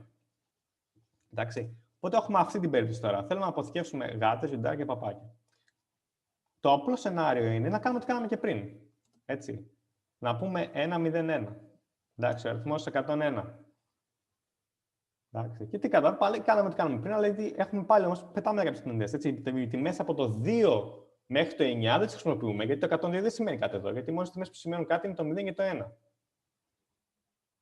Εντάξει. Το πιάνουμε αυτό. Αλλά θα δούλευε αυτό πάλι. Με τις ίδιες μετατροπές. Τι μπορούμε όμως να κάνουμε τώρα, έτσι. Πρέπει να πάμε τώρα στα διακριτά, να δούμε τι σημαίνει αυτό το πράγμα. Τι σημαίνει 1-0-1. 1-0-1 θα πει, με βάση τα διακριτά, θα πει ότι το πρώτο ψηφίο είναι εκατοντάδες, έτσι, δηλαδή επί 10 επί 10. Το δεύτερο ψηφίο είναι οι δεκάδες, δηλαδή επί 10. Και το τρίτο ψηφίο είναι οι μονάδες, δηλαδή επί 1. Εντάξει, δεν το χρειαζόμαστε εδώ πέρα. Οπότε, σε έναν οποιοδήποτε αριθμό τώρα, όπως είμαστε σε αυτόν στο 101, μπορεί να συμβολιστεί και με αυτή τη μορφή, έτσι, ότι έχουμε 1 για τις εκατοντάδες, 0 για τις δεκάδες και 1 για τις μονάδες. Έτσι, το οποίο πάλι βγάζει 101, έτσι. Απλώς έχουμε αναλύσει τον αριθμό. Εντάξει, το πιάνουμε αυτό. Και γιατί χρησιμοποιούμε το 10, γιατί χρησιμοποιούμε τη βάση του 10. Έτσι, θέλουμε οι αριθμοί αυτοί να έχουν τη βάση του 10. Τι θα γίνει τώρα άμα βάλουμε εδώ αντί για 10 το 2? Γιατί πριν είχαμε πει ότι οι αριθμοί που μπορούμε να έχουμε είναι από το 0 μέχρι το 9, δηλαδή 10 πιθανές τιμές. Και εδώ βλέπουμε το 10. Τώρα που έχουμε 2 πιθανές τιμές, αν βάλουμε εδώ το 2, τι θα γίνει? Θα δουλέψει άρα γι' αυτό? Για να δούμε. Λέει 5 εδώ πέρα. 5. Τώρα για να δούμε. Πριν τι κάναμε για να δούμε, ας πούμε, τώρα στο 5 έχει αποθηκευτεί τώρα κάποια πληροφορία. Για να δούμε, είναι σωστή αυτή η πληροφορία. Με διακριτά αποδεικνύεται ότι είναι σωστή. Έτσι, πάμε να το δούμε τώρα χειροπιαστά. Θέλω να δω πώς είναι τα παπάκια. Πριν τι κάναμε? Κάναμε χ μόντζουλο 10 για να δούμε πώς είναι τα παπάκια. Αλλά τώρα δεν θα κάνουμε μόντζουλο 10, θα κάνουμε μόντζουλο 2. Οπ, λέει 1. Καλό φαίνεται αυτό, όντως 1 είναι τα παπάκια. Έτσι. Για να πάμε να δούμε τώρα τα λιοντάρια. Στα λιοντάρια πριν τι κάναμε? Κάναμε πριν, για να βρούμε, κάναμε δια 10, μόντζουλο 10. Έτσι, κάνω, αυτό το γράφω στην αρχή για να κάνει φιλοποιήσεις. Πριν γράφαμε αυτό. Άμα τώρα βάλουμε το 2 εδώ πέρα, τι θα γίνει? 0 λέει. Και τα lines 0 ήταν. Σωστό φαίνεται. Για πάμε να κάνουμε και το τελευταίο. Δια 2 μόντζουλο 2 για να πάρουμε την πρώτη τιμή της γάτης. 1. Οπ, και αυτό σωστό έγινε. Έτσι. Άρα εδώ πήραμε από το 5, που ήταν ο αριθμός που συντάξαμε, που έλεγε έχω γάτες και έχω παπάκια. Και είπαμε, για να πάρουμε τελευταία τιμή, 1. Σωστό. Μεσαία 0. Σωστό. 1. Σωστό. Έτσι. Βλέπουμε ότι υπάρχει αυτή η αναπαράσταση. Δηλαδή τελικά δουλεύει πάλι αυτό. Αν αλλάξουμε τη βάση, πάλι δουλεύει. Και πώς εξηγείται αυτό στην πράξη? Εξηγείται στην πράξη όταν πάμε να τυπώσουμε αυτόν τον αριθμό σε διαδική μορφή. Έτσι, το 5 είναι το 101, το οποίο βλέπουμε ότι είναι 101. Έτσι, έχουμε κωδικοποιήσει με βάση τη διαδική μορφή τις τιμές αυτές μέσα στον αριθμό. Το πιάνουμε αυτό? Ναι. Δεν έχετε κάτι στο διακριτά ή κάτι παρόμοιο στα διακριτά? Έχετε κάνει διακριτά βασικά. Προσθέτεις δυνάμεις του 2 ουσιαστικά. Αυτό ακριβώς. Προσθέτεις δυνάμεις του 2. Εδώ, επειδή δεν έχω δυνάμεις σε αυτή τη γλώσσα που γράφω τώρα, το κάνω επί 2x2, έτσι. Αν είχα δυνάμεις, θα το έγραφα στη δύναμη. Εντάξει. Και εδώ εννοείται επί 1, έτσι, γιατί είναι στη μηδενική δυναμία που βγαίνει 1, το τελευταίο εδώ στις μονάδες. Το καταλάβαμε αυτό τώρα. Τώρα το θέμα ποιο είναι. Επειδή αυτό τώρα το χρησιμοποιούμε συχνά, μπορούμε να κάνουμε ένα άλλο κόλπο. Να πούμε, ας πούμε, ότι ορίζω ένα flag ή ένα field ή κάτι οτιδήποτε, όπως θέλετε πείτε το οποίο είναι μόνο οι γάτες. Έτσι. Το οποίο, όπως έχουμε δει και πιο πάνω, είναι επί 2. Μετά ορίζουμε ένα άλλο πεδίο, το οποίο είναι μια άλλη μεταβλητή βοηθητική, είναι αυτή, έτσι, τώρα, που είναι μόνο τα λιοντάρια, το λέμε επί 2, έτσι. Και ορίζουμε και άλλη μια μεταβλητή, το οποίο είναι τα παπάκια, το οποίο λέμε 1 επί 1, το οποίο το αφήνουμε έτσι. Εδώ τώρα τι βλέπουμε με αυτά τα πράγματα, τι έχουμε κάνει. Ας πούμε, μεταβλητή F-cut, άμα τη δούμε την F-cut ως διαδικό,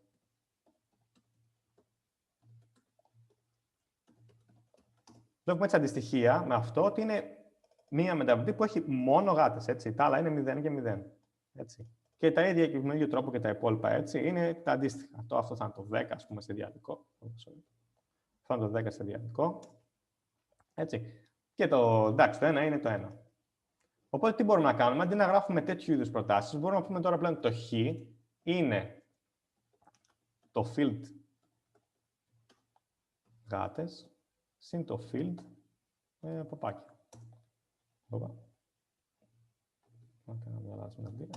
Εντάξει, το οποίο βγαίνει πάλι 5.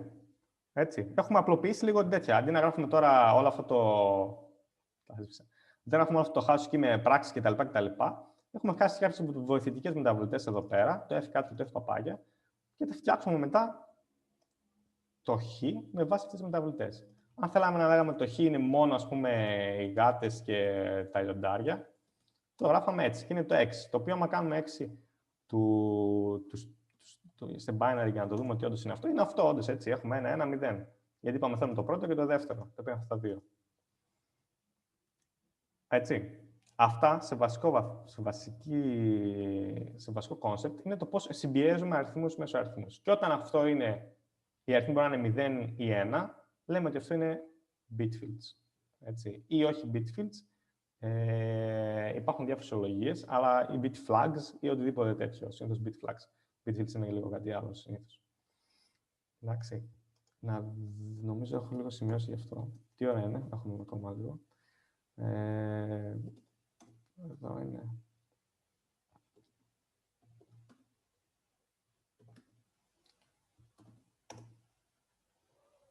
Σημειώσει προηγούμενη φορά. Και εδώ παπάκια χρησιμοποιώ. Ναι, οκ. Εντάξει, οπότε εδώ...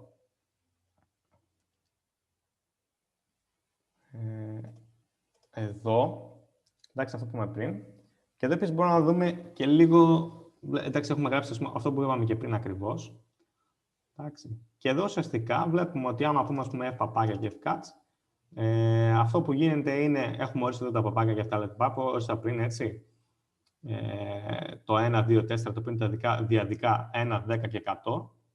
Εντάξει. Και προσθέτοντας απλώς δύο μαζί, βλέπουμε ότι οι άσες αντίστοιχες θέσεις προσθέτονται μαζί. Έτσι, καταλήγουμε με ένα τέτοιο, το οποίο εντάξει είναι ένας αριθμός 5, αλλά η διαδική του είναι αυτή, η οποία κάθε τιμή δείχνει κάτι. Εντάξει. Κάτι άλλο που μπορούμε να χρησιμοποιήσουμε εδώ πέρα είναι τα shift operations. Τι θα πει τώρα shift operation? Shift operations θα πει πάρε το 1, εντάξει, σε αυτή την περίπτωση πάρε το 1, δηλαδή κάνε shift κατά μία θέση. Τι θα πει αυτό? Πάρε το διαδικό 1 όμως, έτσι, γιατί μιλάμε τώρα για binary αριθμούς, γιατί είμαστε τώρα αυτές τα shift operations είναι bitwise operations, είναι για τον επεξεργαστή που δουλεύει με bits. Εντάξει. Αυτό λέμε bits, που χρησιμοποιεί bits, έτσι. Οπότε όταν λέμε πάρε το 1 και κάνει το shift μία θέση προς τα αριστερά, τι κάνει? Κάνει το shift μία θέση κατά εκεί και από πίσω βάζει ένα μηδενικό. Οπότε όταν λέμε το 1 shift κατά 1, παίρνει το 1 και το κάνει 10. Αν πούμε το 1 shift κατά 2, κάνει πρώτα ένα shift, γίνεται 10, κάνει ένα ακόμα shift, βάζει ένα ακόμα μηδενικό. Έτσι. Δηλαδή, για να γράψουμε τέτοιου είδους ακολουθίες που είναι 1, 10, 100 κτλ. Δηλαδή, να έχουμε ένα bit true και τα υπόλοιπα να είναι 0 και να αυξάνουμε κατά 1 συνέχεια.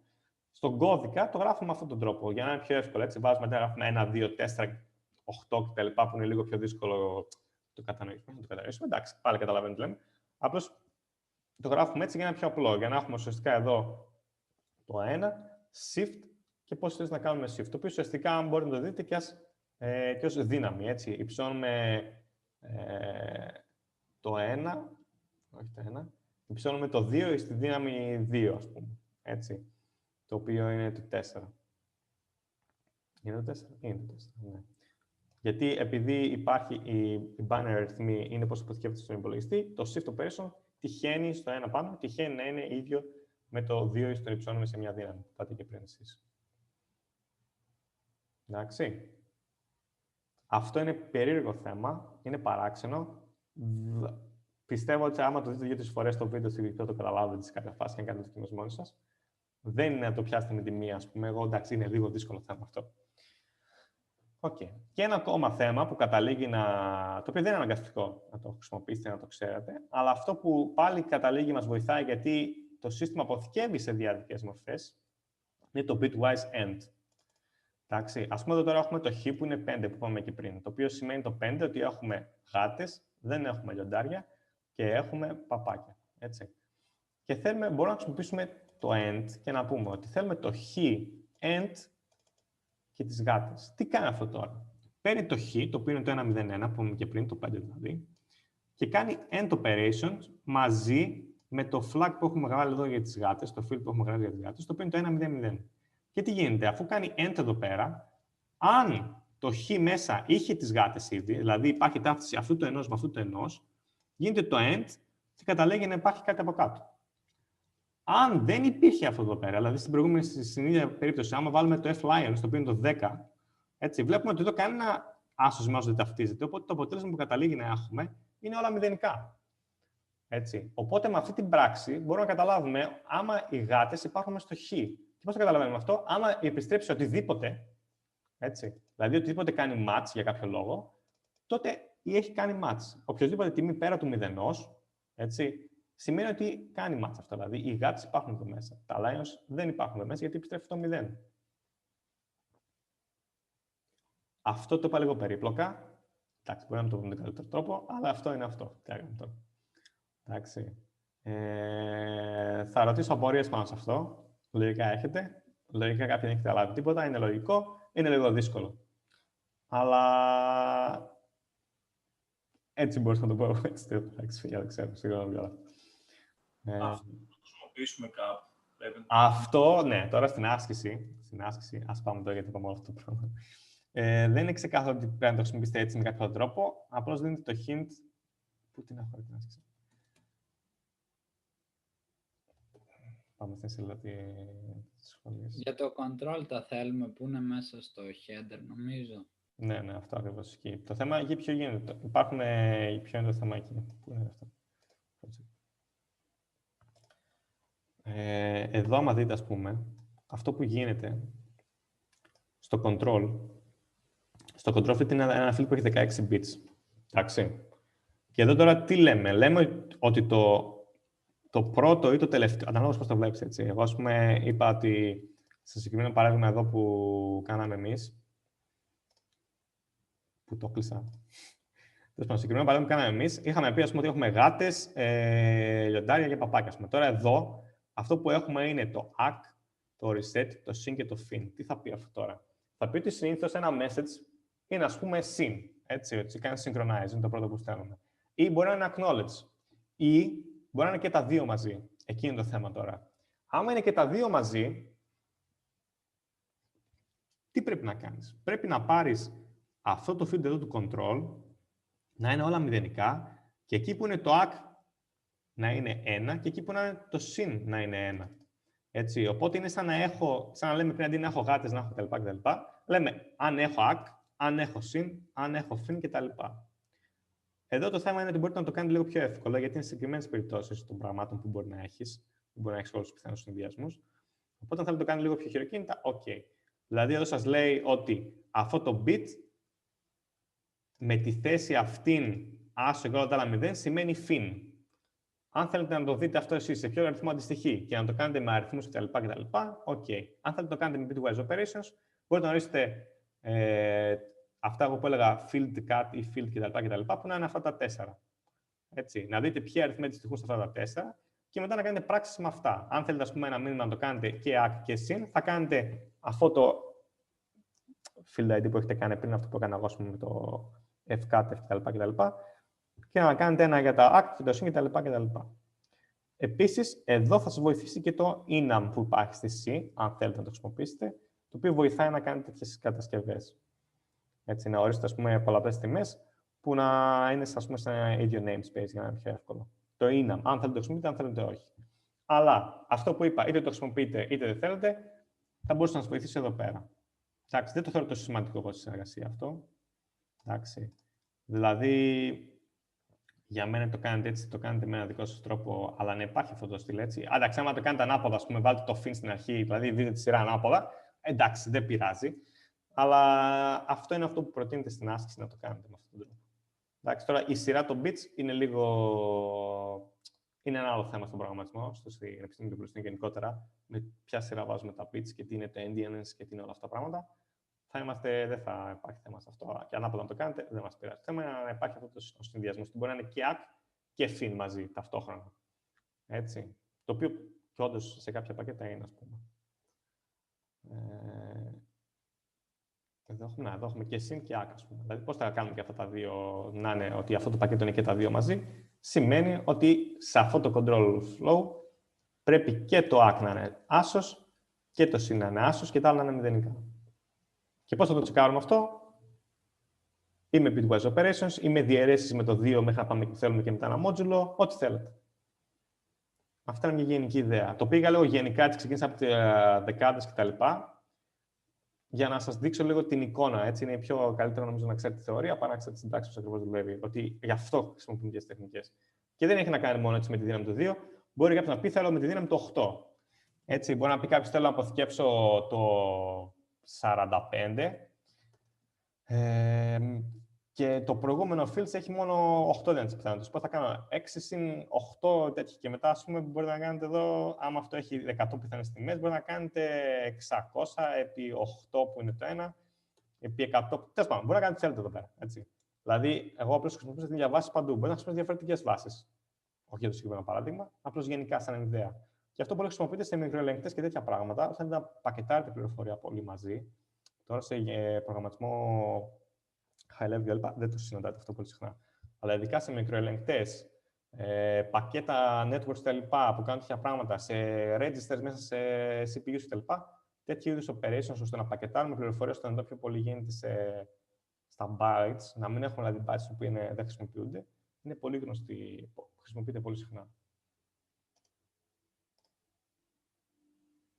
Εντάξει, μέχρι εδώ. Θα δείξω και αυτά να φαίνονται στο βίντεο, άμα τα δει κανένας. Εντάξει. Αυτή είναι η προσπάθειά μου να εξηγήσω bitfields. Μπορώ να πω ότι δεν μ' άρεσε και πάρα η προσπάθειά μου. Αυτά. Έχουμε απορίες.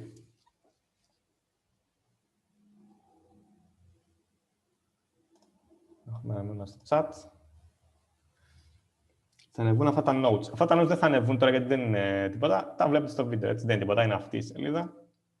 Και λίγο πιο κάτω. Και αυτό εδώ πέρα. Δεν έχει κάτι. Τα πιο πάνω notes είναι αυτά που σας δείξα την προηγούμενη φορά. Είναι για την εργασία τα γενικά.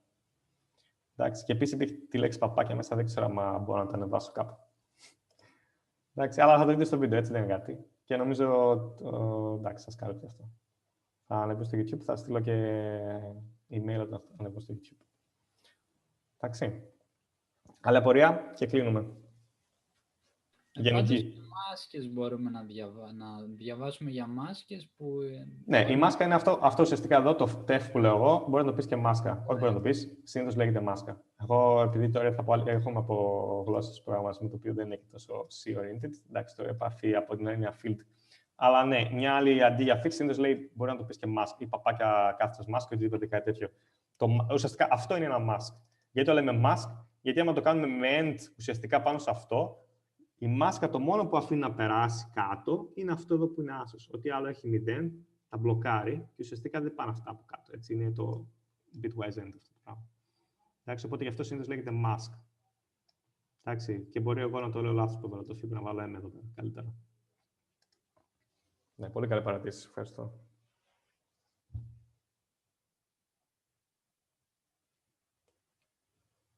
Έχουμε κάτι άλλο? Πώς έχετε μείνει πλάκα? Πού είναι το participants? Δεν μπορώ να δω τίποτα. Α, είμαστε 37 είμαστε. Παρτία, τρέλη. Ωραία. Αν δεν έχετε κάποια άλλα απορία, ευχαριστώ πάρα πολύ. Και θα τα... ένα μήνυμα. Ένα μήνυμα. Ευχαριστούμε με 3 Αυτό είναι καλό σημάδι. Σας ευχαριστώ εγώ, παιδιά. Καλό βράδυ. Καλή συνέχεια. Ευχαριστούμε. Καλή συνέχεια.